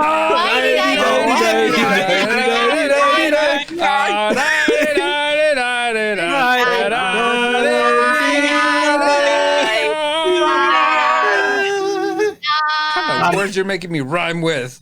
Not gonna lie though, I'm impressed that you pulled something from Souvenirs. I know. I have to add syllables though. That was pretty Yeah, it's all right. impressive. It was impressive. That's It was still pretty impressive. Thank you. It's good. Very, very impressive. You know what also is impressive? Rolling initiatives. Or why? As you guys walk into the door, you notice the crystalline door begin to shift and I shape, didn't walk and into you the notice door. there are teeth shut embedded inside the I walked crystal door, and the iron begins to bend and creak, and a mouth opens, and eyes begin to pop up inside the door, and a large purple tongue comes flopping out and is like and is about ready to chomp on you guys. Knew something looked fishy about this. No, Wait, what? it's not fishy. It's monstery. It's not a fish. The store is monstrous. There you go. Hey Ryan, Yes. What's up? is there a way I can override spells in D&D Beyond so I can add more? Ooh, Mm, Does anybody know? that's a good question. So if No. you manage spells, so let's see. I just can't add any. Just Just a question. It's not important. We can move on. I Alright. just don't want to. Don't let me forget that I have the 2 new ones. Okay. In your action, find- on the Actions tab in the first page, you can go to Manage Custom, and you can choose to add a new spell action. Oh. And So it wouldn't be spells tab, but it would still be in your actions tab. Yes. You would just have to remember it. All right. Initiatives. Nimia. 17. Ooh, nice. Thruff. Is it 5. 4. 5. I only have 4 fingers. 13. Okay. Eros is 13. Hey, Colra, Good what do you Force. got? Good Force is hosting and rating us. Welcome, friends. Hey! Welcome, friends. Oh wow. We're rolling for initiative. We in a I fight. got a 13. Oh, you too? 13 too. All right. I have a dex of Yeah. 3. You win. Aha. All right. So first up is Nemia. This door is trying to eat you, and this long purple tongue just lolls out of it, and just rows of teeth emerge, and just eyes are popping up, and you realize that this door is no longer a door, but a mimic. So the first thing she like the coughs in her head is she casts hideous laughter because she figures if it's laughing, it can't eat us. Thank you for the follow. So casting hideous laughter, it needs to make a wisdom save. So wait, I have a question.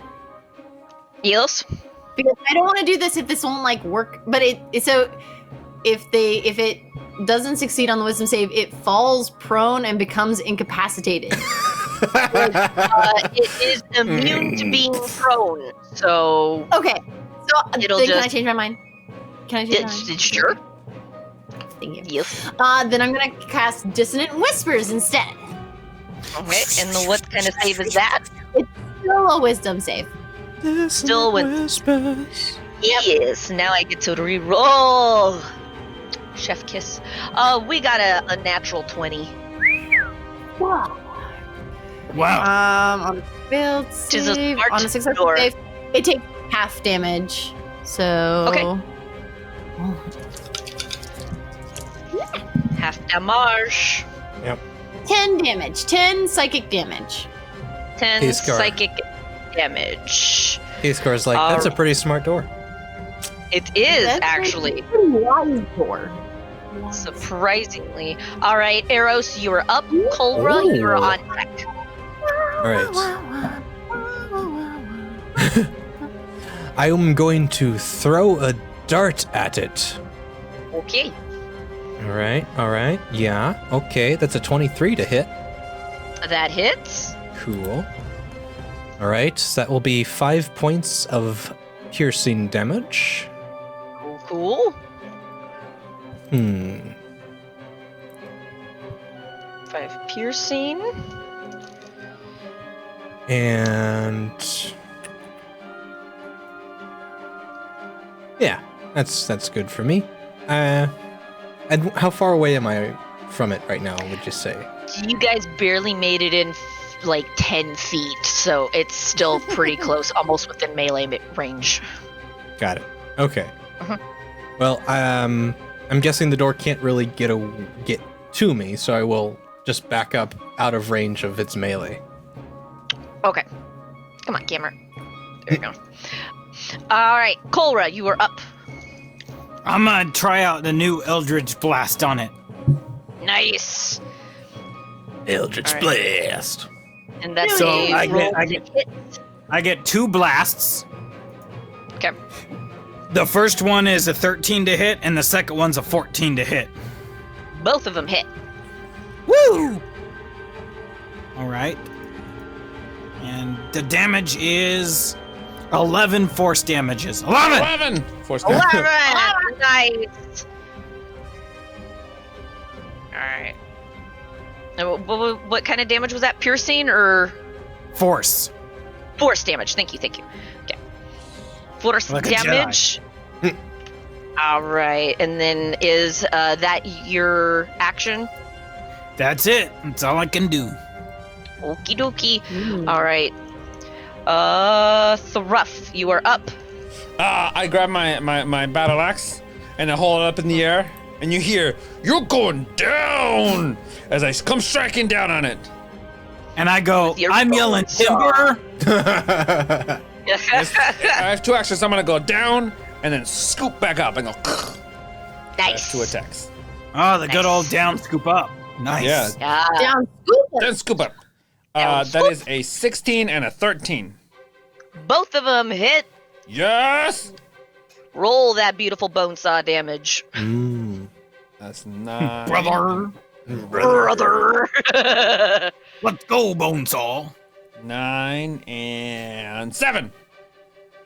So. All right, so 9 16. and 16. 16.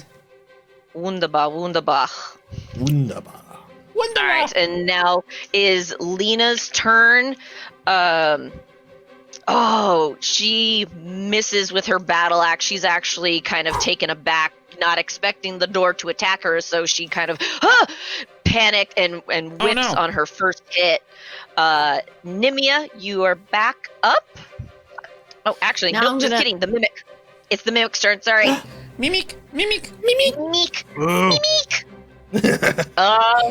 Let's see. Oh, I was gonna say that too. Battle axe.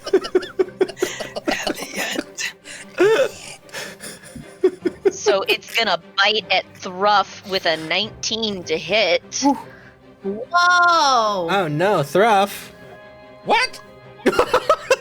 Yeah, Because pay you were attention, right bud. there. It How much did I get bites for? you. How much?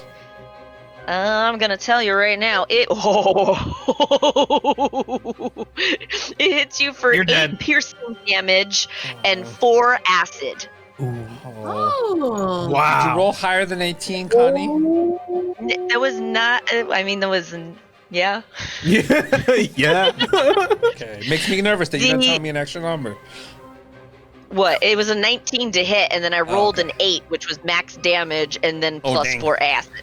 Oh, dang. Yeah, so he sinks his Danger. teeth into your shoulder, dents your armor a little bit, and you feel the poison acid from the teeth and tongue just kind of start to singe your skin and go into the bite mark. Gross. All right, now is Nimia's turn.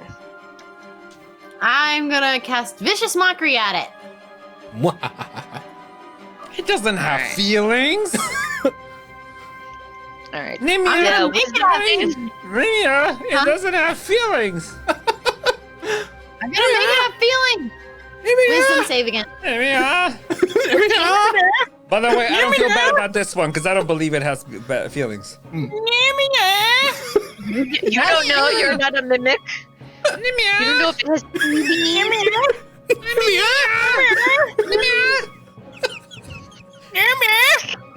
Nimia doesn't have feelings. Nimia. You can't hurt it. If we keep meowing, we're gonna summon more Ryans, and I'm not ready for No, this. nobody wants that. Nobody wants that. That wasn't a meow. I was saying Nimia. Oh. It was starting to blend together in like this weird harmony where it was just like meow meow meow meow. All right, hold on. Everybody, Now that's quiet. Ryan's job. Everybody quiet. Everybody quiet.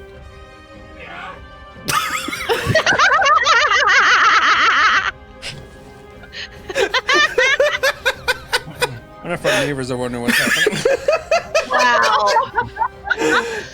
The neighbors are concerned. Don's gonna come in knocking in a minute. No, Don, no, it's nothing. It's fine. It's fine. It's not the banditos. You're fine. What? You know? Oh, long story. I'll tell you later. Okay. I can't wait to hear it. Nimia, I rolled a 14. Does that save? My spell save is 14. So what does it mean? It Is tied. it equal a success, or does it need to beat it? Backseat DM. I'll share the story in the Discord, by the way. I will. My only mom wants to know too. You won, Connie. I won a Yeah. murder of Ryan's. Oh no! You won What? D&D. No. Fine. You win. It clearly doesn't have freaking feelings. All right, so is that still half damage though, or does it just not succeed? Nothing. The mimic kind of after it chomps into Thruff, it Oh, we got kind some of mouth. pulls. Meow! Meow! Meow! Meow! Meow! Meow! Meow! Meow! And like a Pokemon, all I can say is its name. Meow! Meow! Meow! Meow! Meow! Meow! Is it like a little version of me? Like it's like a little Minotaur? Yeah. Like, Well, it's a Minotaur Tabaxi? Tabaxi. Yeah, so it's half Tauren, half Tabaxi, half Khajiit. Is it a Minitaxi? plethora of things. Oh no! Minute taxi. That's a minute taxi. Minitaxi. Minitaxi. There we go. Now We're going with that. Or a Tabaxator. That's funny. Fallon says everything is a little version of you, Corey. You are so tall.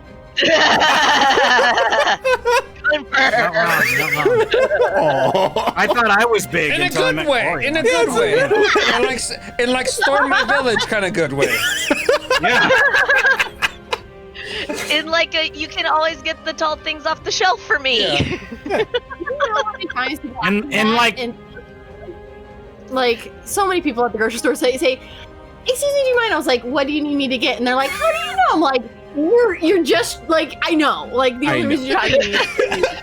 Listen, I'm up here. I know. if I ever find you in a store, like we cross paths, I'm gonna make you get me something on the bottom shelf. Just because. Is it because I'm tall? No. I just really wanted you to get that thing for me because I'm lazy. Oh no. Yeah. Just being lazy. Yeah. Fair. All right, Numia, you did your careless whisper. It didn't work. Eros, you are up. Cool. I still don't want to get close and touch it. So Yeah, you do. Touchy. After seeing what happened to Thruff, I mean, yeah. It's also not good for the fur, you know. It's just nope. Hairball. hairball. Oh my god. 10 to hit. Does not hit. Nah, my dart goes wide. Ah, Hey, Connie. what's that? You should randomly make him roll a Constitution throw for like randomly hacking up a hairball at the most inconvenient time. Yeah, you're welcome. An idea for the future. Save it. Right down. Okay. All right. Is that the end of your turn, Arrow? So you just nah. Man.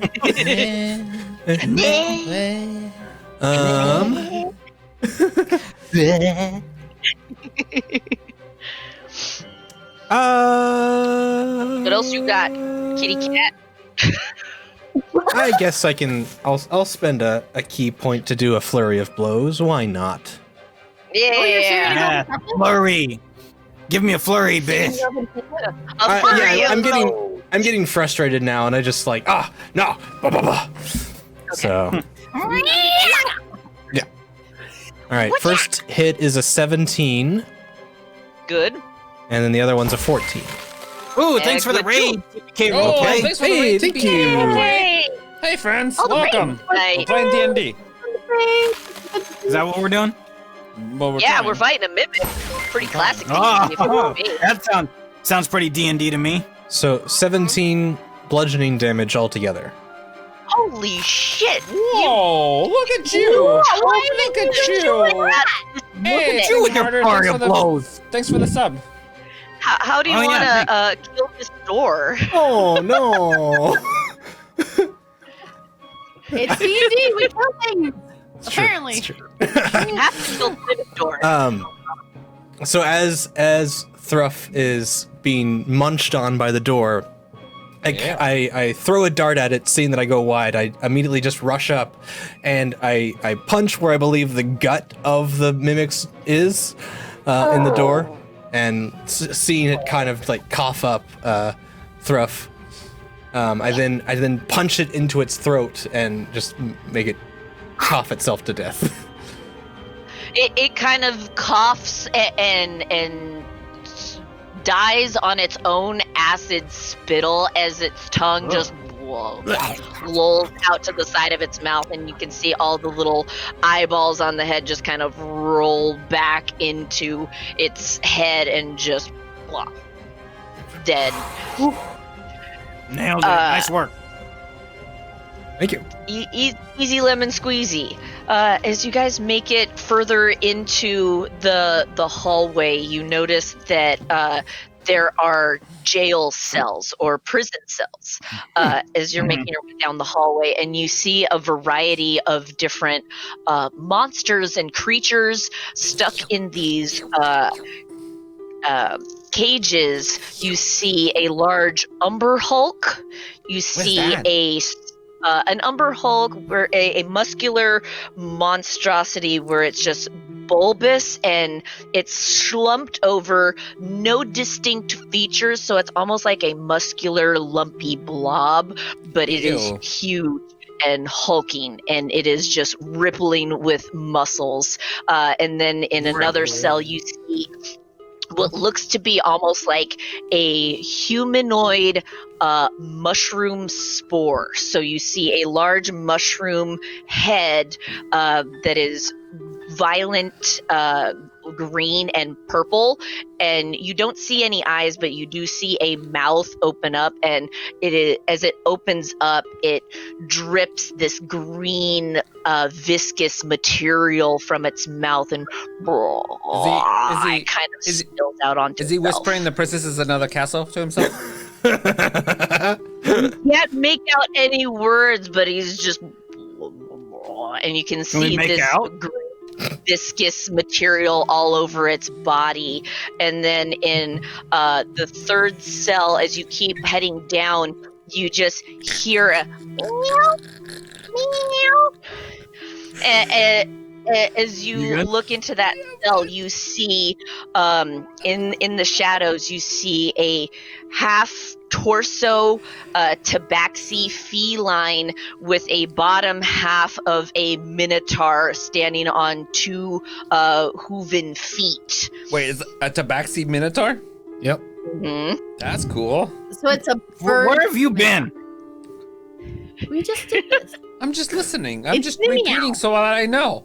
Because half the time I'm spending spewing bullshit, and Connie's doing such a good job. I'm not letting us get away with it. So sometimes I have to check in because, like, oh, she's moving on. I should probably listen to what's happening. So I'm verifying so that I know what's happening. So shut your face and let me play the game. He's got a mustache. He's in charge. I was laughing Don't because do that. Connie Don't just. look at that. I was laughing because Connie just moves on. We say stupid things. She goes, and he just keeps going. Just keeps going. Get right over it. Yeah. Pick up a That's few how pointers, any- Ryan. Pick up a few pointers. Hey, her OCD is no, my ADD. What? Okay, moving on. Got it. My OCD is stronger than his ADD, damn it. That's right. So you see this torso half tabaxi with a bottom half minotaur just meow, weird. and then you see the claws, toe beans grab onto the bars, kind of like meow. Oh, we're letting this one out, right?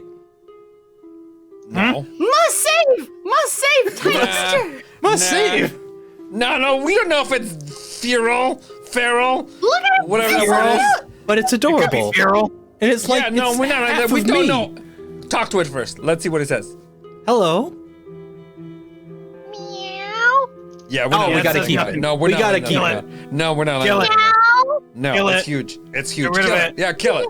Kill it. Kill it. It's actually not huge. It's about it's shorter than 6 feet tall, standing up on its two That's hooven pretty fucking feet. huge for a cat. Wow. Short for a minotaur. That's fair. Okay, good point. That's fair. Fair. Does not Fair sleep enough. like day. So we got the calves to support it. So it is an abomination. Kill it. Yep. No. Should not exist. Meow. You can kind of see it start to cower at the mention of killing it. See, look, it's sentient. It knows what what you're saying. This is Chunk talking. Now I have to throw off us to talk. No, my God, no, save it. Save him. Don't kill him. I hate him so much. This is a mistake. Impressive. I did this for a bit and it hasn't even come up yet. Maybe it's like, yay! Yes. Okay, let's see what we can do for it. Hey, buddy. Hey, buddy. I get real close enough so, like, I touch his little hands. Hey, buddy, how's it going? I swear to God, you attack me. I'm gonna be so angry. I'm gonna be so angry. I try to open the door. You see that it is locked. Does anyone have any thieves' tools? Oh, or would like to try and lock Oh well. I have a claw. Game over. We're done. Moving on. You do have a claw. Would you like to try and pick the lock arrows? I have leather workers tools. That kind of counts. No. You could combine that with Eros' claw. Is it a leather lock? Nope. I have an It is a amulet. metal lock. Well, then your leather tools ain't gonna work here. Are you gonna try and bust it out, or are you just leaving it in there? At this point, you can see that the tabaxi half is now pulling a full Puss in Boots with the wide eyes, the ears droop down, the whiskers droop down, and just meow. Hey, look, buddy, we can't let you out because we can't open it. This man is in here. We can't take Do it you have a over. key? Do you I'll know try what a my- key is? Do you Try have your nail. I key? mean, also, my leather workers tools might have like something that I can put in between the locks. If it's like a padlock, I can we put already something said like no. in We already between said and no. like pry it open. Where's that's not leather? We already You said can't no. do leather. We're gonna turn leather. No. There is a material Means tool, leather. so I will let, if Nimia grants one of her tools to Eros, he No, we can already try said no. with advantage to pick No, the we lock. already said it doesn't work. We're gonna fail D&D. Okay, cool, Ron, Rob, Mr. DM's up there.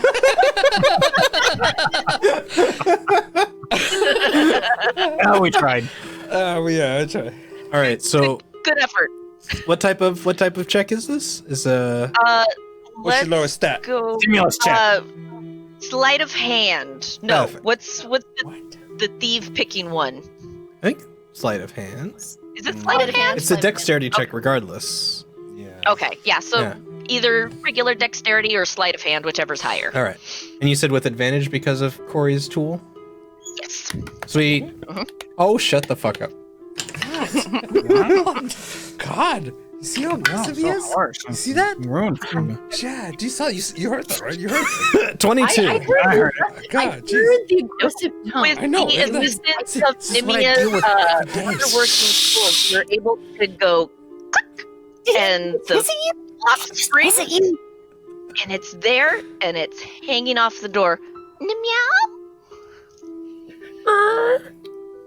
What's happening?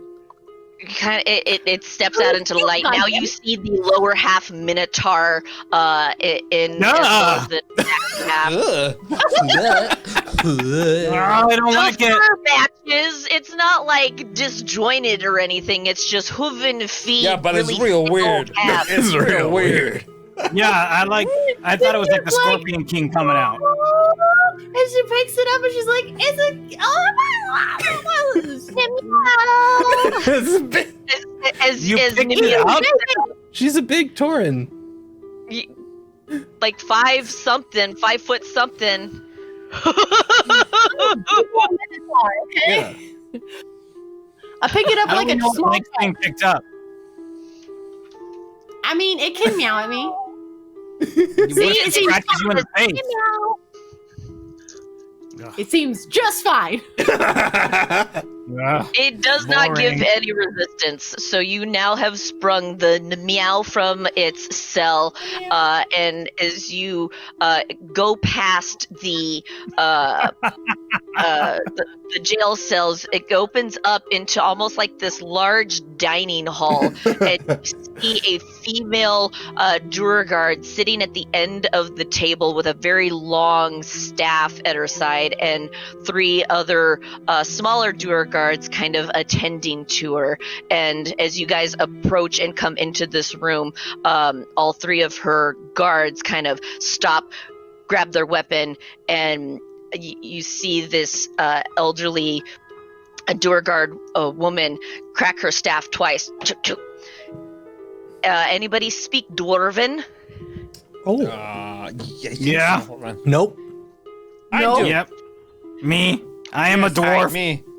I see, also All right, speak. Thruff and Kolra, you understand this dwarven woman say to her guards in Dwarvish.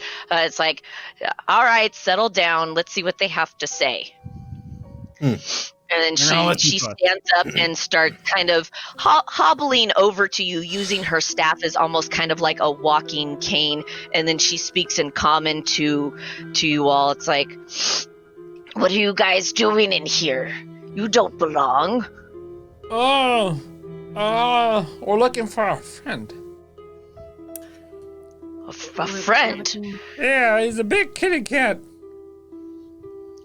A little bit longer of seen mane than me.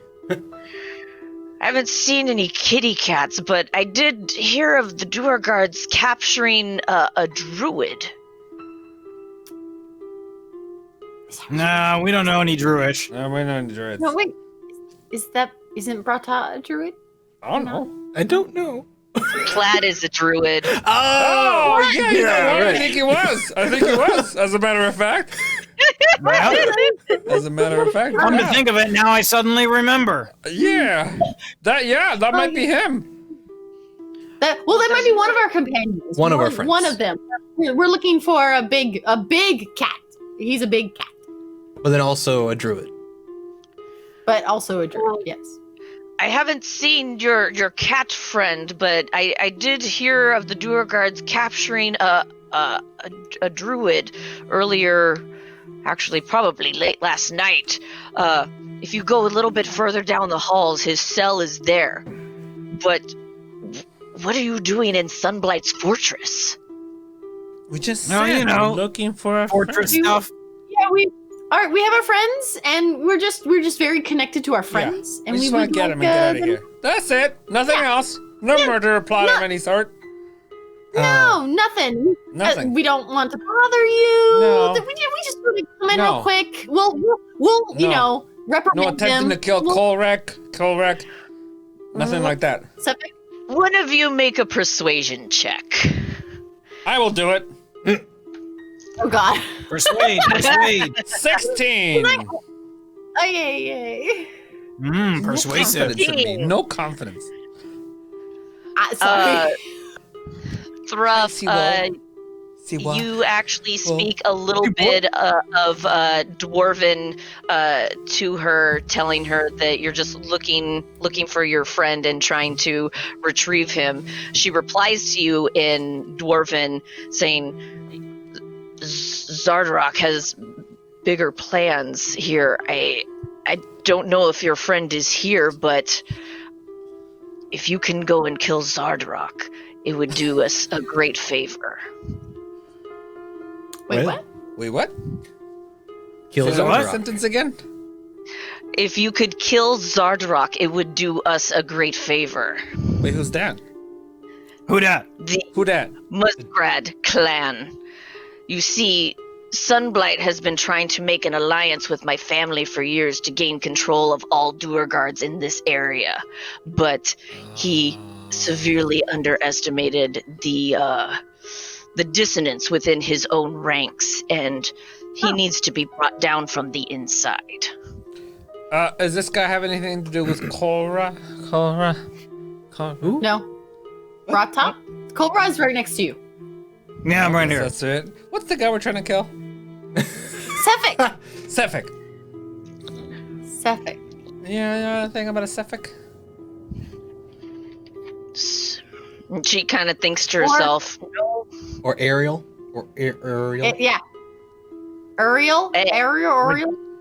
Ariel, mermaid? at the mention of Ariel, her eyebrows perk up and is like, you're not in legion with the Frostmaiden, are you? And then you see her guards begin to reach The for their weapons opposite. again. No. The opposite. We don't like the Frostmaiden. We don't like her. No. Unless you're with the Frostmaiden, then yes, we love her. Yeah. We also like. When We you also say that occasionally you're like not- to rhyme with the Frostmaiden.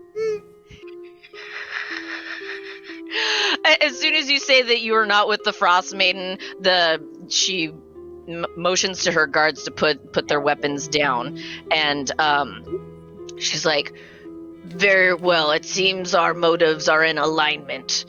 The Frostmaiden has made things very difficult for us Musgrads to survive out here in the Icewind Dale with her eternal winter. So Yeah, I know, it's Zardarok is terrible. in allegiance with her. So if you Yeah, bring she's down the worst. Zardarok, you weaken Yeah. her." Sounds good. Okay. Ooh, okay. Yeah, sounds good. Yeah, I'm in. Yeah. All This about the works. weakening. Yes. Let's do At it. that point, she then kind of turns around and hobbles to the back of the room and motions with her staff to one of the door guards that was standing near her, turns around and pulls a lever on the wall, and you see Wrong lever. stone slab move up, and then you see a large, almost kind of dumbwaiter, but made out of stone, drop down. And she motions towards the elevator shaft, saying, Zardarok is in his throne room right now. He is not expecting an attack of any sort.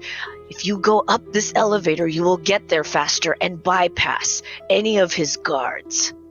Might I suggest you act swiftly, because you will only have one chance to bring him down. If you fail, a great terror will be released upon 10 towns. Don't know. Yes. Corey? Yes? Can I do an insight check to make sure she's not lying? Yeah. Okay. Thank you.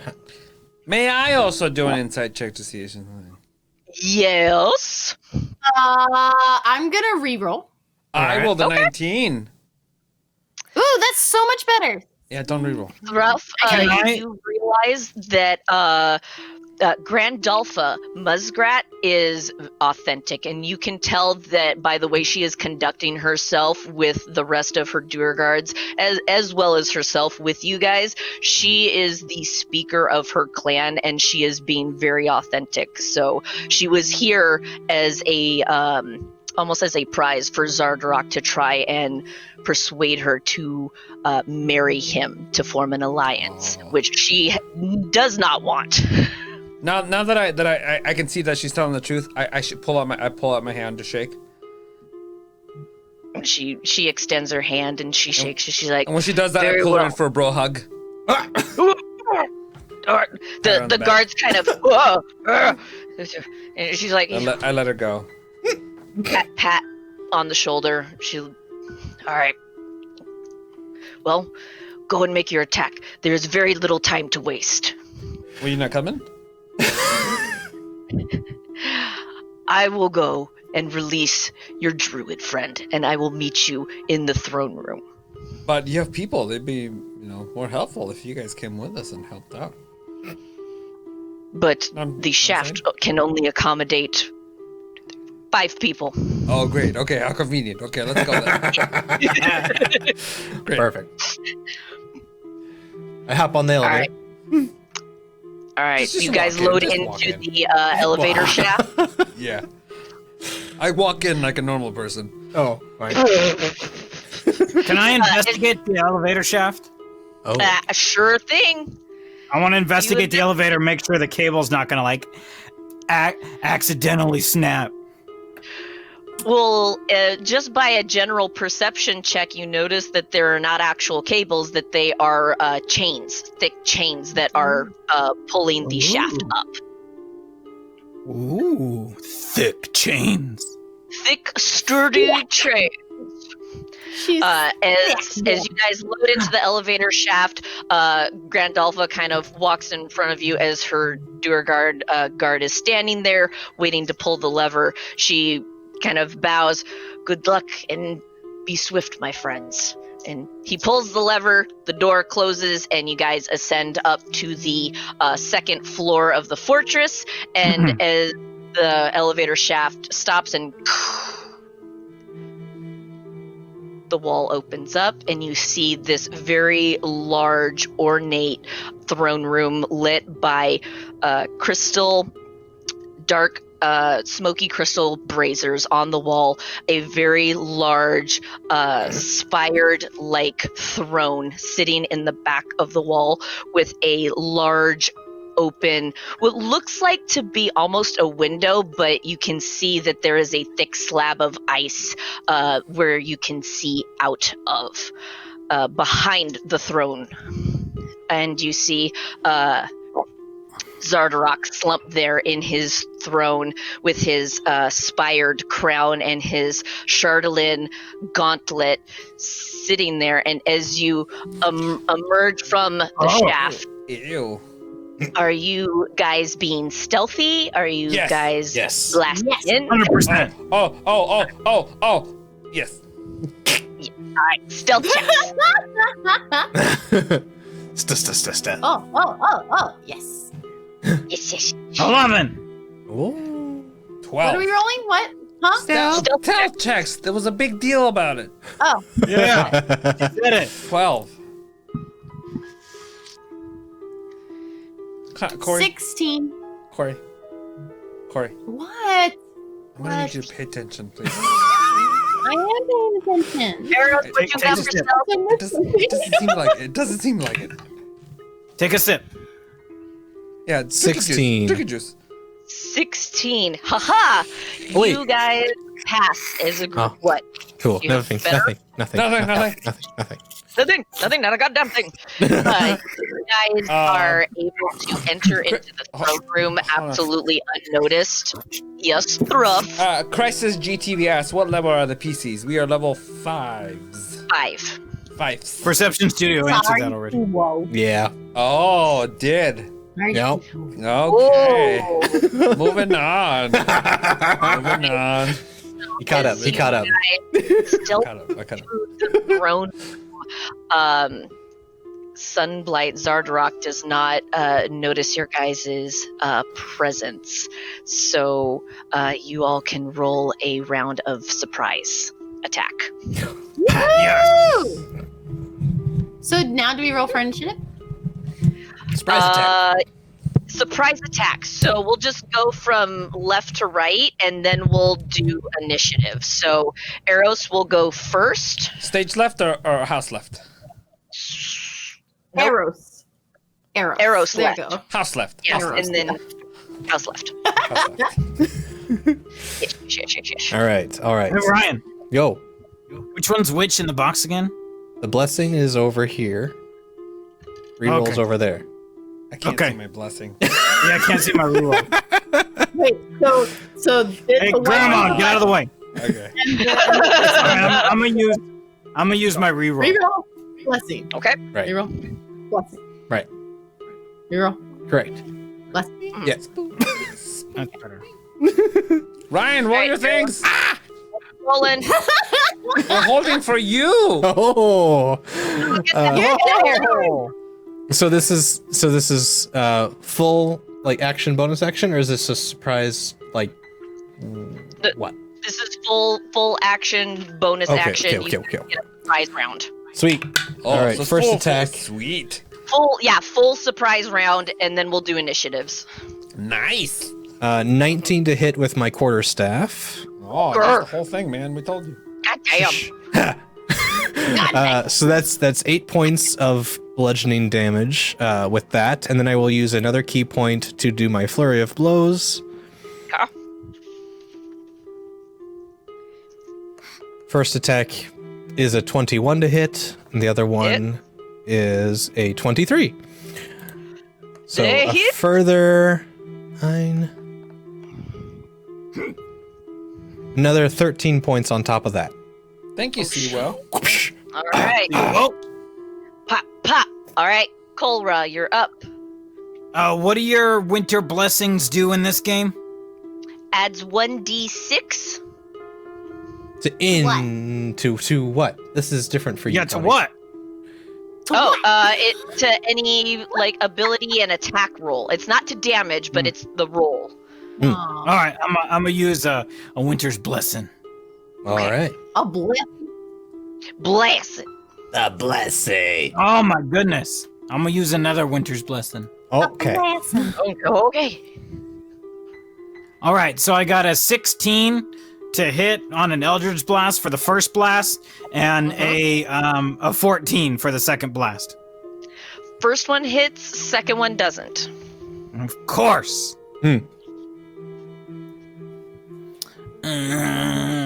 Hold on a sec. Eldritch Blast.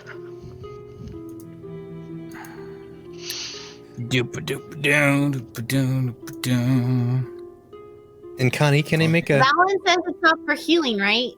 right? Correct. No, because she hates us. Yeah, because she hates us. Connie hates us. It is a fact. He's a fake. All right, that's four force damages. It was terrible rolls. Terrible rolls all the way across. Terrible rolls. All right, 4 force damage. Thruff, you are up. To attack 16 and 5. 16 hits, 5 does not. So does 5. Oh, darn. 7 damage. And Seven.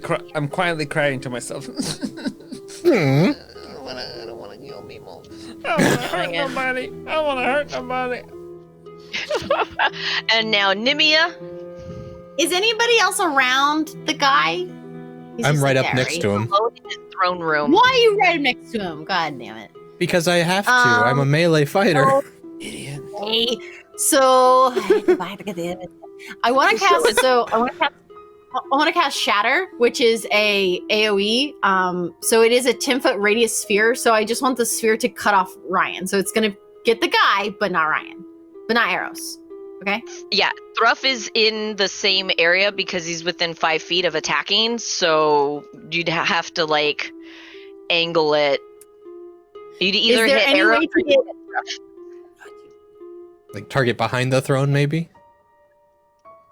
Oh, Yeah. that would work. That would actually work. Yay! Okay, so I can get neither of them. Yes. Okay, cool. I'm going to be casting Shatter. I'm also going to be casting Shatter at a higher level. He needs to make a Constitution saving throw. Shatter me. And this is a spell, correct? This is a spell. Hmm. I don't like the clarification. Excellent. Oh. Delightful. 19? Damn it! What the hell? Okay, he'll still stay half damage. Okay, so 17, 16, so 8 damage. 8. Yeah. What kind of damage for Shatter? Thunder. Thunder. Thunderstruck. Right. Now that you all have had your surprise round of attack, let's all roll initiatives, including Mr. Zardarok Sunlight. Ew.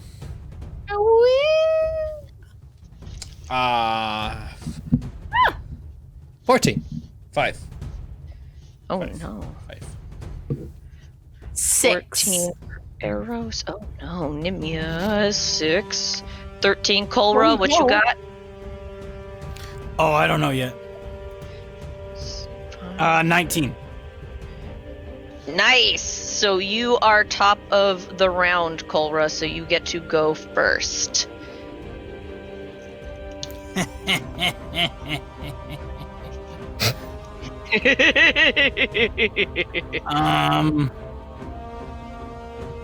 I'm a cast mage armor on myself. Nice. 13, so I'm at a 14 armor. And that's all I can do this round. All right. You can Because also it's a stupid action. What? you can also use your movement speed to move out of the way if you want to back up or disengage. Well, is there something to kind of take cover behind?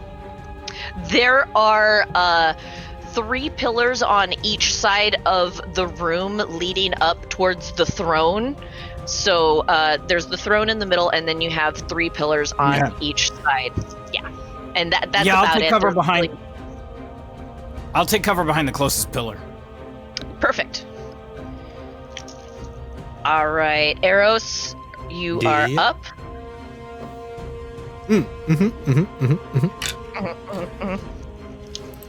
All right, I will go through all that stuff again. I'll do a quarterstaff.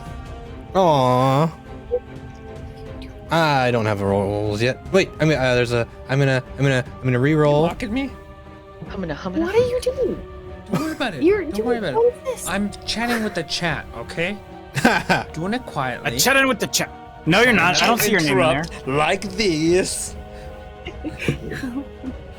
I don't see your name in chat at all. How are you chatting? 14 to hit with the quarterstaff. Literally the last message just checked. 14 does not hit. All right, and then I'll spend another No, key it's point good. for flurry of blows. Okay. Ooh, that's a 10 and is- an 11. 11! 11! You are whiffing all your shots right now for some reason. He woke up. I only hit people when they're asleep, apparently. There you go. That totally makes sense. Yeah. He's now up and dodging your attacks. It is Zardarok's turn, and at that point he just laughs this resonating laugh that almost vibrates the entire chamber, and it resonates in each one of you uncomfortably. And as he's laughing, he starts to double in size and then become large enough to almost fill the room. He casts enlarge on himself, and he's just laughing. How's he laugh? No. Oh, She no. thinks that you can kill me. Oh no! Big mistake. Big mistake. Big mistake. Big mistake. You some hissing.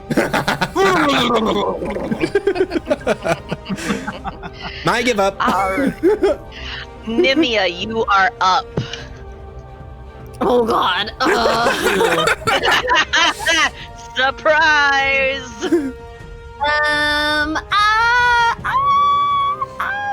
We're gonna, let's see. Is anything that he's wearing made of metal? No, but he's got a Chardolin crown as well as a gauntlet. He's wearing mostly leathers and fur. So he's not wearing anything. The crown's not metal? Does he have boots with the fur? Oh no, he actually does. He's wearing chainmail. Oh, yay. Okay, so I'm gonna use heat metal and try to wait. No, yeah, Burn him alive. yeah. Yes. No. Yes. Yeah, no. I'm gonna try to Yes. heat metal. And if any creature in physical contact with the object, it takes this 3d8 damage because I'm casting it at a higher level. Fire damage when it casts a spell. Until the spell ends, I can use a bonus action on each of my subsequent turns to cause this damage again. It has to succeed on a, let's see. Okay. So if a creature is holding or wearing the object and takes damage from it, the creature must succeed on a Constitution saving throw or drop the object if it can. If it doesn't drop the object, it has disadvantage on attack rolls and your next turn. Well, first of all, what's the roll to beat? There's not. It just happens? It just happens. Whoa. Yeah. And it's a range of Nice. 60 feet. Nice. So he has to drop it, but he can't drop it because he's wearing it. Yeah. Which is either he has to take an action to get it off of himself, or he has to keep taking the damage. And All right, isn't so like what's the damage for this first round, then? The first round is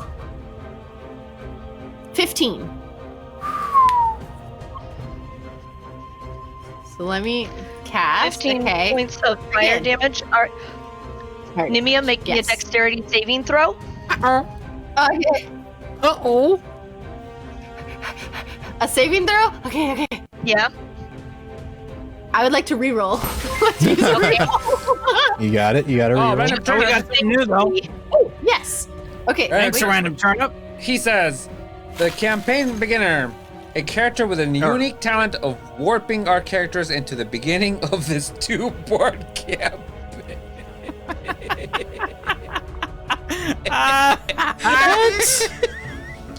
We're never gonna end. We're never gonna get anywhere. I think Connie's gonna have to adjust this one. Yeah, that's where I'll figure it out. I personally love it. I gotta say, but I understand the chaos that this would cause. Mm-hmm. You can I'll get you can amend it or let Connie adjust it. Yeah. I'm gonna massage that so it works into the story a little bit better. But what was that save there? I got a 23. 23. You take 8 points of fire damage as he casts Hellish Rebuke on you. He's like, ha ha ha! You think that you can squelch me with fire? And then he casts Hellish Rebuke on you as a reaction. Right turn says, "Do your thing, Connie." That was good, Ruff, though.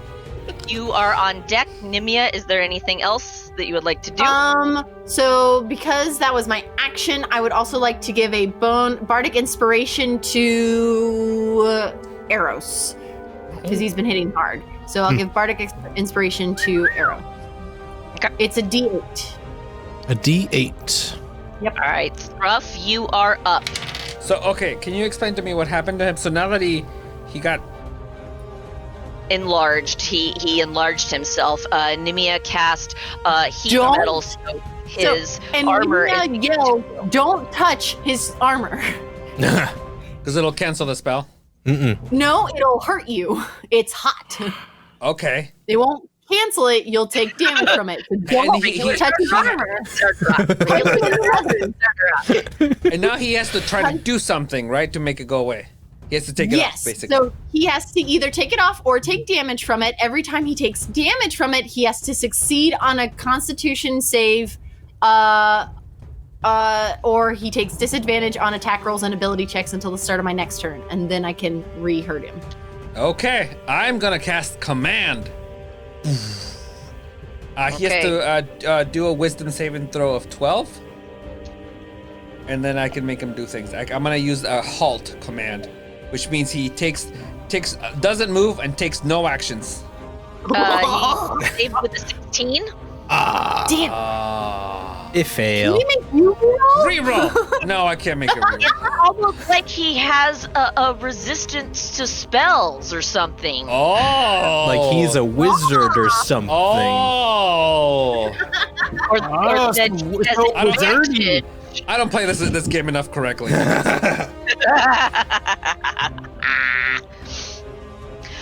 All right, Thruff, that is your turn. Are you moving?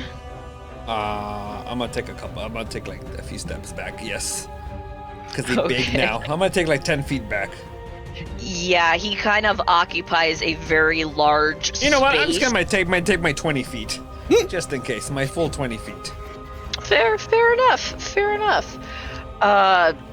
Lena tries to get in on the fight, but she is unable to get her battle axe to crack past his chainmail, and he just laughs at her feeble attempt.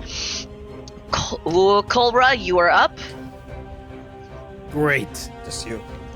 I want to do a hold person, so he has to succeed on a wisdom saving throw, but I don't know what the number is he's got to match because it won't give me the spell. Ooh. Would it be the same number as other spells that I have? It would probably. I think it would also be the same, like spell attack plus. Mm-hmm. Yeah, we'll go with that. So just use your regular kind of spell attack bonuses and do that for hold person. So whatever the DC is, it'll go against your spell attack. Okay. All right. So what's your spell attack? It's a +4. All right. Are you good? What's going on? Nothing. Oh. Nothing. I mean, I don't know why trying I to was so conspire. aggressive about that. No, nothing's happening. Okay. I'm aggressive sometimes. What spell level are you casting it at?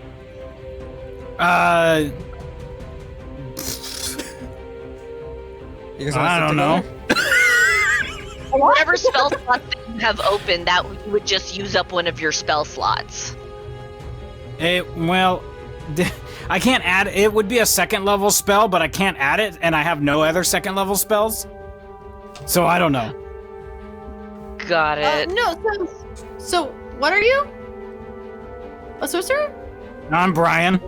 Warlock. No, what Warlock. is your class? Warlock, okay.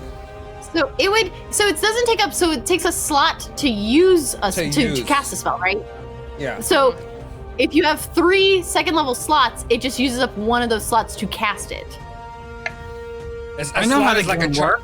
A slot is like a charge. I don't have any second level slots because I don't have any second level spells, so it's not showing up. Oh. So I don't know how many. You can't use second He can't use it yet. He can't use it yet.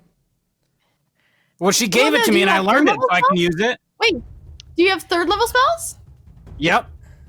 Then you should have So he second does level have spells. 3rd-level spots. The D&D Beyond just hasn't given it to him. That's Yeah, weird. it's just Yeah, sure, we'll go with that. Well, then just look it Yeah, up and use it. It hates. I know that's what I'm doing. Well, do it. I am. I'm waiting for Connie to tell me what the wisdom saving throw's got to be. Hold up. Our art major DM.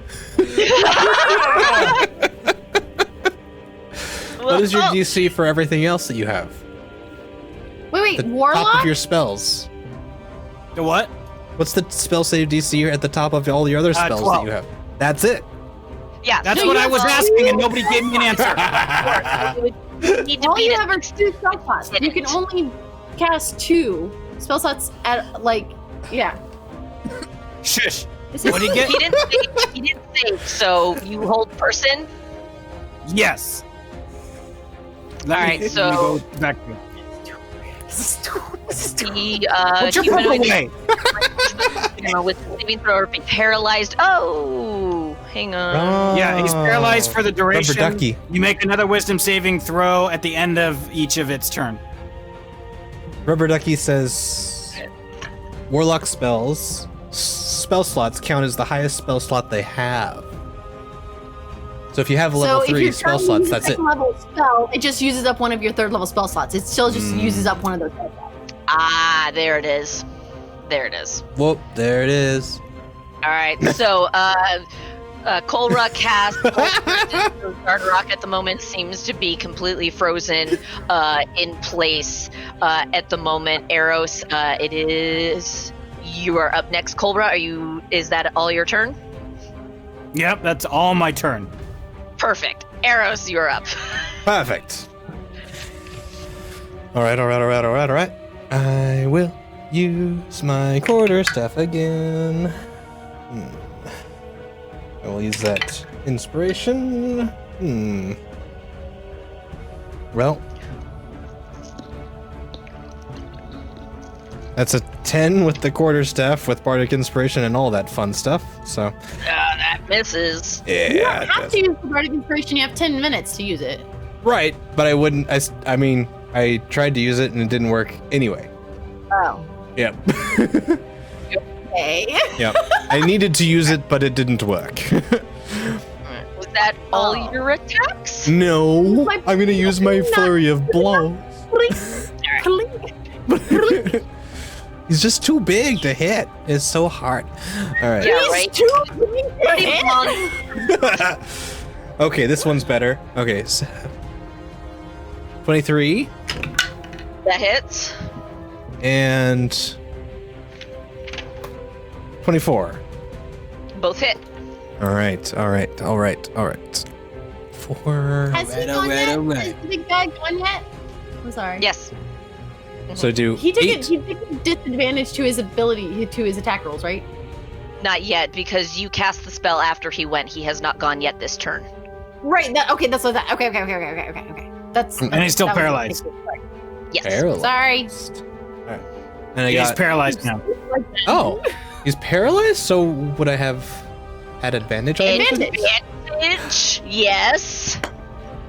Mhm. Okay. You would Yeah, 'cause have my thing worked. advantage. All right. So the quarterstaff now hits. Okay, Yay! so I do 8 points of damage with the flurry of blows, and I'm just making sure I'm not going to crit on the. Yep, I didn't crit on the other things. So 8 points of damage for that. Quarterstaff is 10 points of bludgeoning damage. Oh. Okay. That's 18. Okay. So much bludgeoning. Mm-hmm. That's all I know how to do is bludge. On. Ing. Okay. Is that the end of your turn? It is the end of my turn. Oh, good. Okay, so at the top of his turn, he takes how much fire damage from keeping the heat metal chainmail on? So he can't drop it. So No, doing he's a not going to. concentration. So right. So the Constitution saving throw is mute.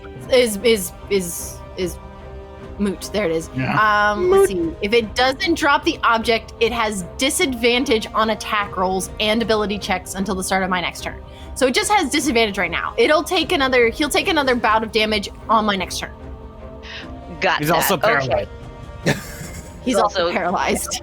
Oh, and actually, thank you for reminding me because it is the top of his turn. Saving throw. Yep, 17. Oh, of course. It only lasts for like 2 seconds. He I mean, breaks it. You allowed me to get a And- quarterstaff in there. That's true. That was actually Yeah. a decent amount of damage, and he does look extremely hurt at this point. Oh, I hurt his feelings. He is still enlarged, so he's actually going to take he is going to take a swipe at No. Eros nearby, and He then Thruff He can't. is his second attack. He can't. He can't? Why? He He can't. can't. No, because he has to make that wisdom throw at the end of his turn. Ah, Oh. okay. So he can do whatever he wants on the next turn, Cool. but probably cool. at disadvantage thanks to Nimia. Oh. Yeah. Well met. Okay. So at that point, realizing that he is kind of outnumbered, he's going SOL. to turn invisible. Aw, rude. Oh, come on, Connie. Oh, Come on, Connie. you little But bitch. he's invisible. But he can't move currently. So we know exactly where he is. So, I mean, it's not that bad. But now he gets to save against the hold person, which means he can save and move if he succeeds, which you guys won't know because he's invisible. Oh. Wait, what? I'm so confused. What kind of madness are you trying to do? As an action, he is casting invisibility on himself. And like you said, at the end of his turn, he must make a saving throw against the paralyzation, but you won't know if he is paralyzed or not because he is invisible. Ooh. And that is his turn. Mia. Oh, so mad. Oh, so mad. Can he Oh, cast, so can he cast even though he's paralyzed? So technically, He has innate spellcasting abilities. He just can do it. He just thinks that. So- He's a badass. technically, Mhm. the wording of heat metal is that I cause the object to glow red hot, so we can still potentially see. He's invisible. Technically. It can it's glowing red hot. Everything that he's wearing is invisible. Dark Yeah, Rock everything he wears wears is is invisible with him. Okay. Okay. So technically, I'm Technically, technically once him because I'm technically everything's invisible. Technically, get those glasses out of here. That is a mockery, sir. Against those who actually have to wear glasses. Yeah. Oh my god. Nerds. Thank you, Brian. Got you covered. So fire damage, Nimia. Yeah. So I. Huh? It doesn't say I need to be able to see. So I mean, let's see. That I can see in range, but once I do that, can't I just make it keep going? Okay. So for a bonus action, I'm gonna make him feel that again.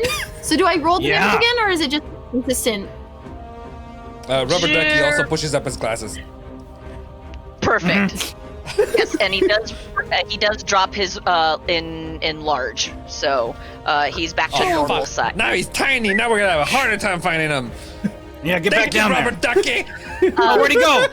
Now we're Invisible. gonna So, Let's just do a fresh roll on the fire damage for this one. so that's 11. 11. 11. Wow. Wow.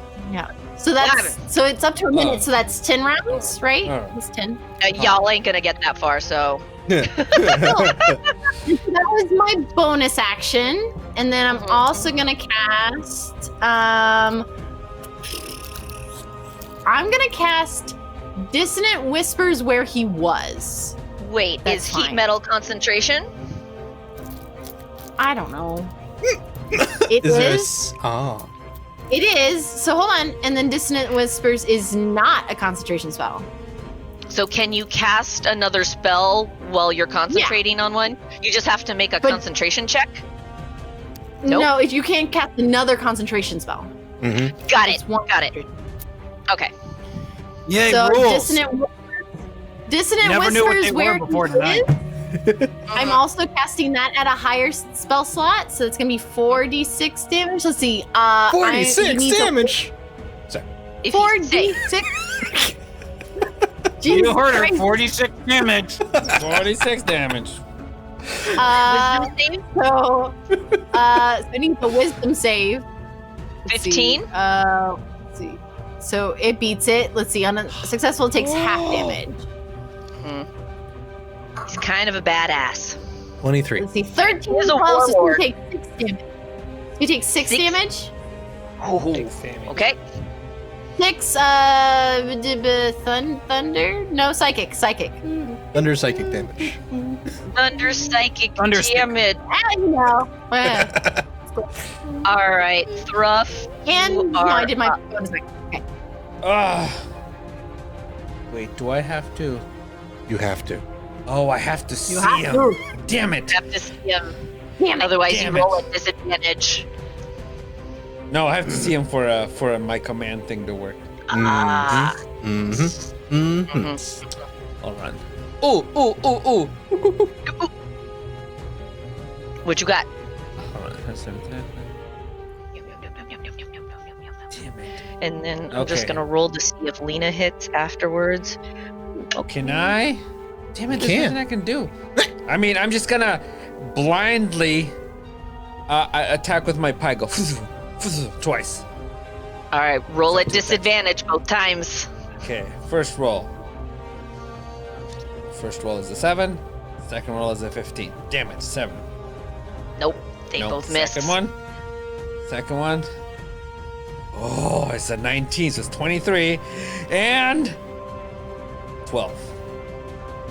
They miss. Ah! You're blindly stabbing with your pike, trying to hit Zardarok, but you don't know where he is, and your weapon attack does not seem to be landing. This is messed up card. Lena misses with her attack as well, as she can't find purchase where he was last seen. Kolra, you are up. Eros, you're on deck. Whoa. What? He's all over the place. You can't find him. He's stepping all over the place. What is going on over here? Is he over here? Maybe he's over here. Maybe he's down here. Hello. Hello? All right, Kolra, Okay. what you got?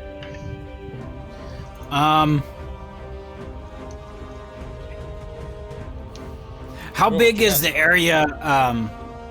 Let's start with this. How far away was he from us? From you personally, or from the group? Because Thruff and Eros were, and Lena actually were within about 5 feet of him, but you were hiding. Okay, never behind mind.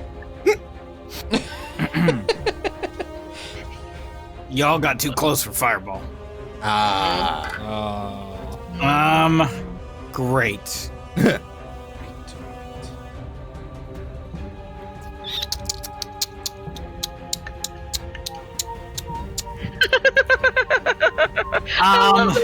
That's just flexing. I mean, you could always yell like "get back" or something, and then No, try to. doesn't work that way. Okay. I would like to grab. Is there any like dust and dirt debris on the floor? No, this is actually surprisingly, I mean, for as dingy as it is, it's not dusty. It's almost very well kept, this throne room. Son of a bitch. I'm just gonna cast Eldridge Blast where I thought he was. Gee, I can't do anything else. All right, roll it at disadvantage. I'm gonna roll you at disadvantage. Mm. Wow. Wow. So rude. Girl. See what happens. All right, first hit is an 18. Eight at disadvantage? Yeah. Wow. God damn. All right, that hits. Nice. Yeah, the next one won't. The next one's a 6.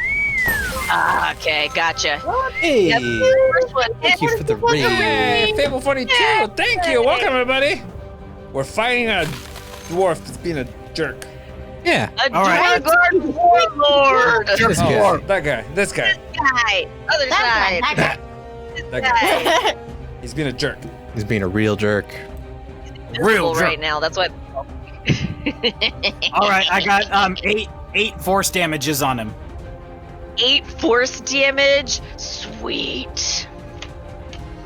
All right, you land your Eldridge Blast, and you see the arcane spell dissonate on his body, kind of giving off his body a slight shimmer and then fading really fast. But you do make impact with him. And is that your turn? Yeah. All right, Eros, you are up. Oh. Okay. Now you know where he is, Eros. Go smack him. Go get him! Go get him! I run to where I think that was, but I still have disadvantage on the attack. I believe Why? You saw the Eldritch Blast connect. You know it's exactly where he it's is. still not fairy fire or something like that. You want to let God, the DM decide that, or do you just want to make up your own DM? Yeah, you just want to DM from the backseat? Yeah, do you want just DM from your corner? Connie, what is your ruling on this matter? What? Am I still at disadvantage to attack? Because he saw where the guy just was. Yeah, because he's still invisible. Exactly. Yeah, that's what I was saying. That's what I was thinking. Yeah, duh, Ryan.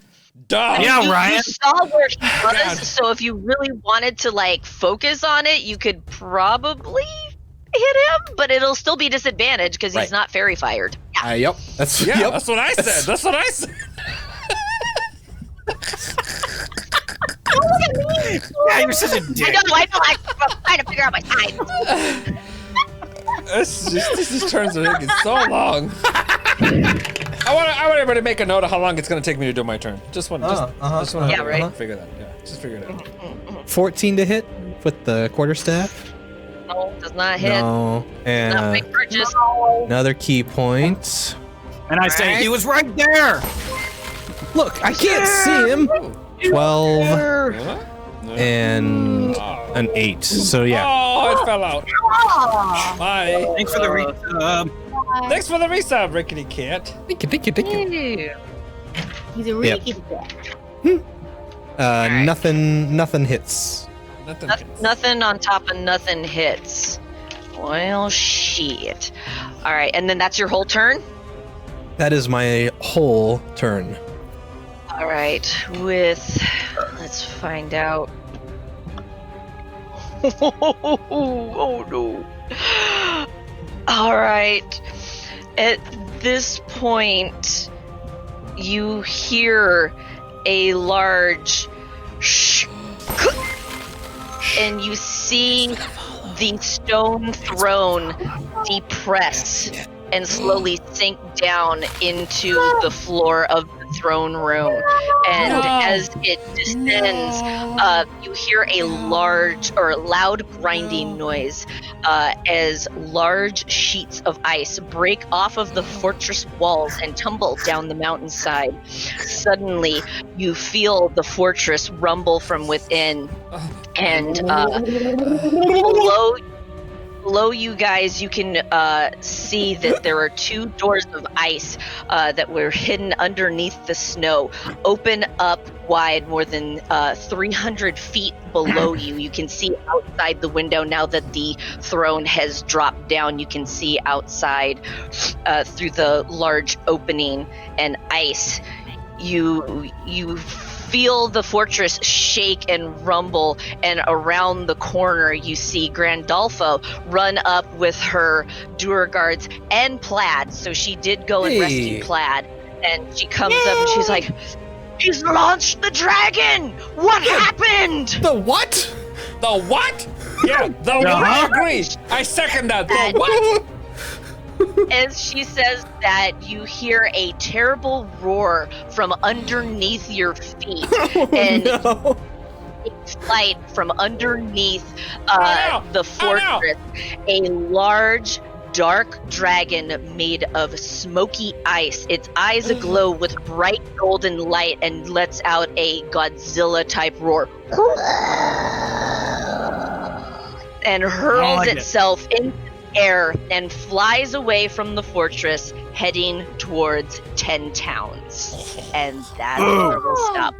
Oh no!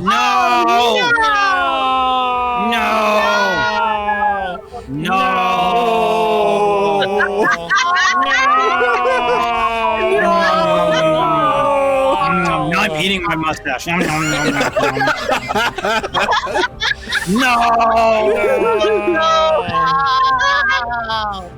Wow. Well, I think we should end with a bard song there too. Yeah, we should end with a. Probably. Yeah. And then we stole that one drop with the you have to adjust. Yes, Right? yeah, Yes, that for one next week. coming in. We So, didn't forget, it just didn't fit right now. Yeah, that will come in next week. All right, Ryan, take it away. All right. We went and fought a Duergar. He was really, really dumb. He wasn't a bard. He didn't want to come. We went into his throne room. We punched him in the face.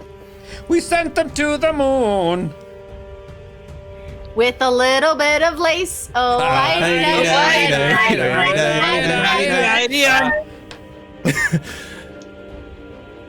His throne went in. Yeah.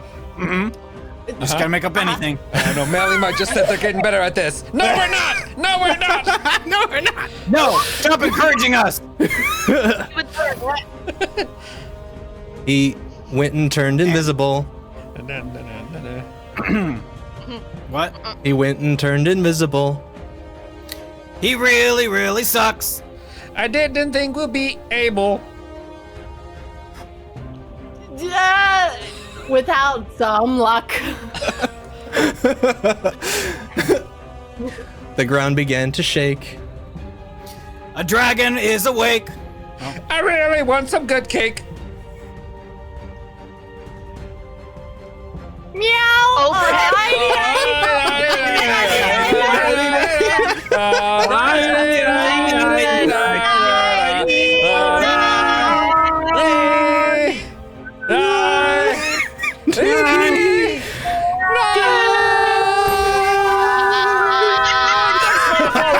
Salvaro the snake. Thank you. The snake.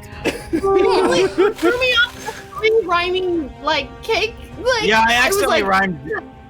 Right, my brain like short circuited. It couldn't It handle. should have been easier because they were the same rhyme. You had 3 chances. Yeah. My brain was like, that's not right. That's not right. Yeah, I saw you short circuit. It was pretty funny.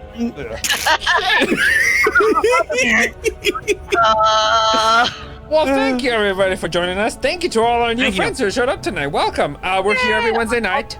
This show is here every Wednesday night, but we have all kinds of other shows here on our channel on Perception Studio. On All Tuesdays, we have another D&D show on just humans, just the meat bags. No felted friends. We're felted friends. Those are the meat bags. And we're meatbags. Mondays we have a movie talk show and a painting show where you get to like like how they do paint shows where you get wine and paint. It's like that, but without the wine. I mean, you can bring wine. You can I have guess the it is wine. wine and paint if you want. Wine and Yeah. beer, wine and water, whatever But you you want. don't have to pay for it. You don't have to pay for it. You just show up. Yeah. And you can paint with At your own paints. You can paint with crayons. You can paint with color pencils. With you your can paint with an computer. iPad. Digital? Whatever you Yeah, want. digital Yep. art. Yeah. That's Monday nights. And then Thursday mornings, tomorrow at 9 a.m. Pacific, we have our talk show. And then Fridays, we have Exast the Debaters, a debate show. I know, a debate show. It sounds like it'd be boring, but it's not. It's all the nerdy shit. It's fun. all nerdy We stuff. yell Yeah, at it's fun. each other about Yeah. fun, like geeky things. Yeah. It's just people arguing and yelling at each other. And then after that, we have a show called Trash to Piece where we do some. Right now, we're doing radio plays. We read out radio plays, but then you can interact and you can make us do weird shit. I'm saying Nice. show a That's lot. fun. I don't know Join why. the Discord. Join the Discord. Discord. Join the Do the Discord. Discord. Check out our reel. You're in the Discord. It's a little old, but it gives you a good flavor. Get a little flavor in what we do. It's not that old. It's the It's of pretty the old. channel. Yeah. It's from last okay, year. fine. It's the last year because Okay, of cool. pandemic and such. Yeah, we haven't updated it. Yeah. What about that?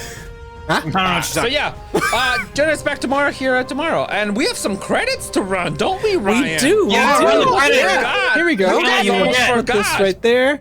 And I'm gonna do one of these. Nope. What is That's that? it. No. That's That it. one. You There. broke it. Nope. Oh, you're terrible at that. Keep breaking the button Right, forward. right, that's terrible. Oh, more Right, of fix it. Right, fix it. going. What is happening? Going. Hold on. You Hold had on. time to fix this. There it is. There we go. We want to send our heartfelt gratitude to our Yep. Patreon members, Heartfelt. our Patreon producer, Option Delete. Look at him. Look at Hey. him. I wish we could make his All right. name bigger, but we can't somehow. And a Nice. special shout out to our Felter friends and family, the rest of our Patreon subscribers, Chevio, Maladapa, Rusty Tooth, Odyssey, Nancy, Angela, Paul, Beard on Batman, Jesse, Logan, Michaela, Mitchie, Frank Kaiser, Manly Mud, and Jason O. Corey Embers look right at her. there. She's in the show and she supports the show. Wow. Messi, Garrett, Wow. Liam, Cap Christmas, have Capture that Certified, Tam Tam, Jordan Smith, Randy Stanforth, Space, Heather Cavatora, Fab, Jason Coleman, Carrie, Winston Nexie, Kelly Hudson, Jason Bischoff, and Rocket for 3. Thank you so much, you guys. We appreciate you guys. If this show or any of our shows is worth like $1 to you, you can join our Patreon. You can support us. We also have higher tiers. One of our tiers, you get a free pin. Okay, you get a fine. free pin for joining us. Hey, Oh, by Corey. the way, if you haven't filled out your address in Patreon, we can't send your pin. Oh, do So go to Patreon and fill out your Fill address. out your address. Fill out your Hey, Corey. information. have a lot Does of that technically mean you pay us to be here? Oh my god, this is the best deal ever! Yeah. Oh my god. We're starting Now, a real mission. well. We will be back tomorrow. Thank you guys so much for joining us. Thank you, Connie, for being our guest DM for your week 5 Dealing of with the our 2-week craziness. Week 5 of, well, we'll see. Yeah. We're gonna be rating La La Lani. La la la. Oh, what's that? Oh, thank you for the follow, Oh, Ranger thanks for the Harley. follow. Ranger Harley. Ranger. Ranger Harley. Ranger, Ranger. Welcome, Ranger. Ranger. All right. See you later, Nope. brother. brother. All right, everybody. Bye, Good guys. night. For joining us. Bye. Bye. Thanks for the See you follow. next See you later. You gone? No, we're not. No. Are we still here? Yes, we're still here. But I don't see myself on the screen. I know because it's not easy to I'm do. terrible at this. Bye. Are we gone? Fucking now? branding. Yeah.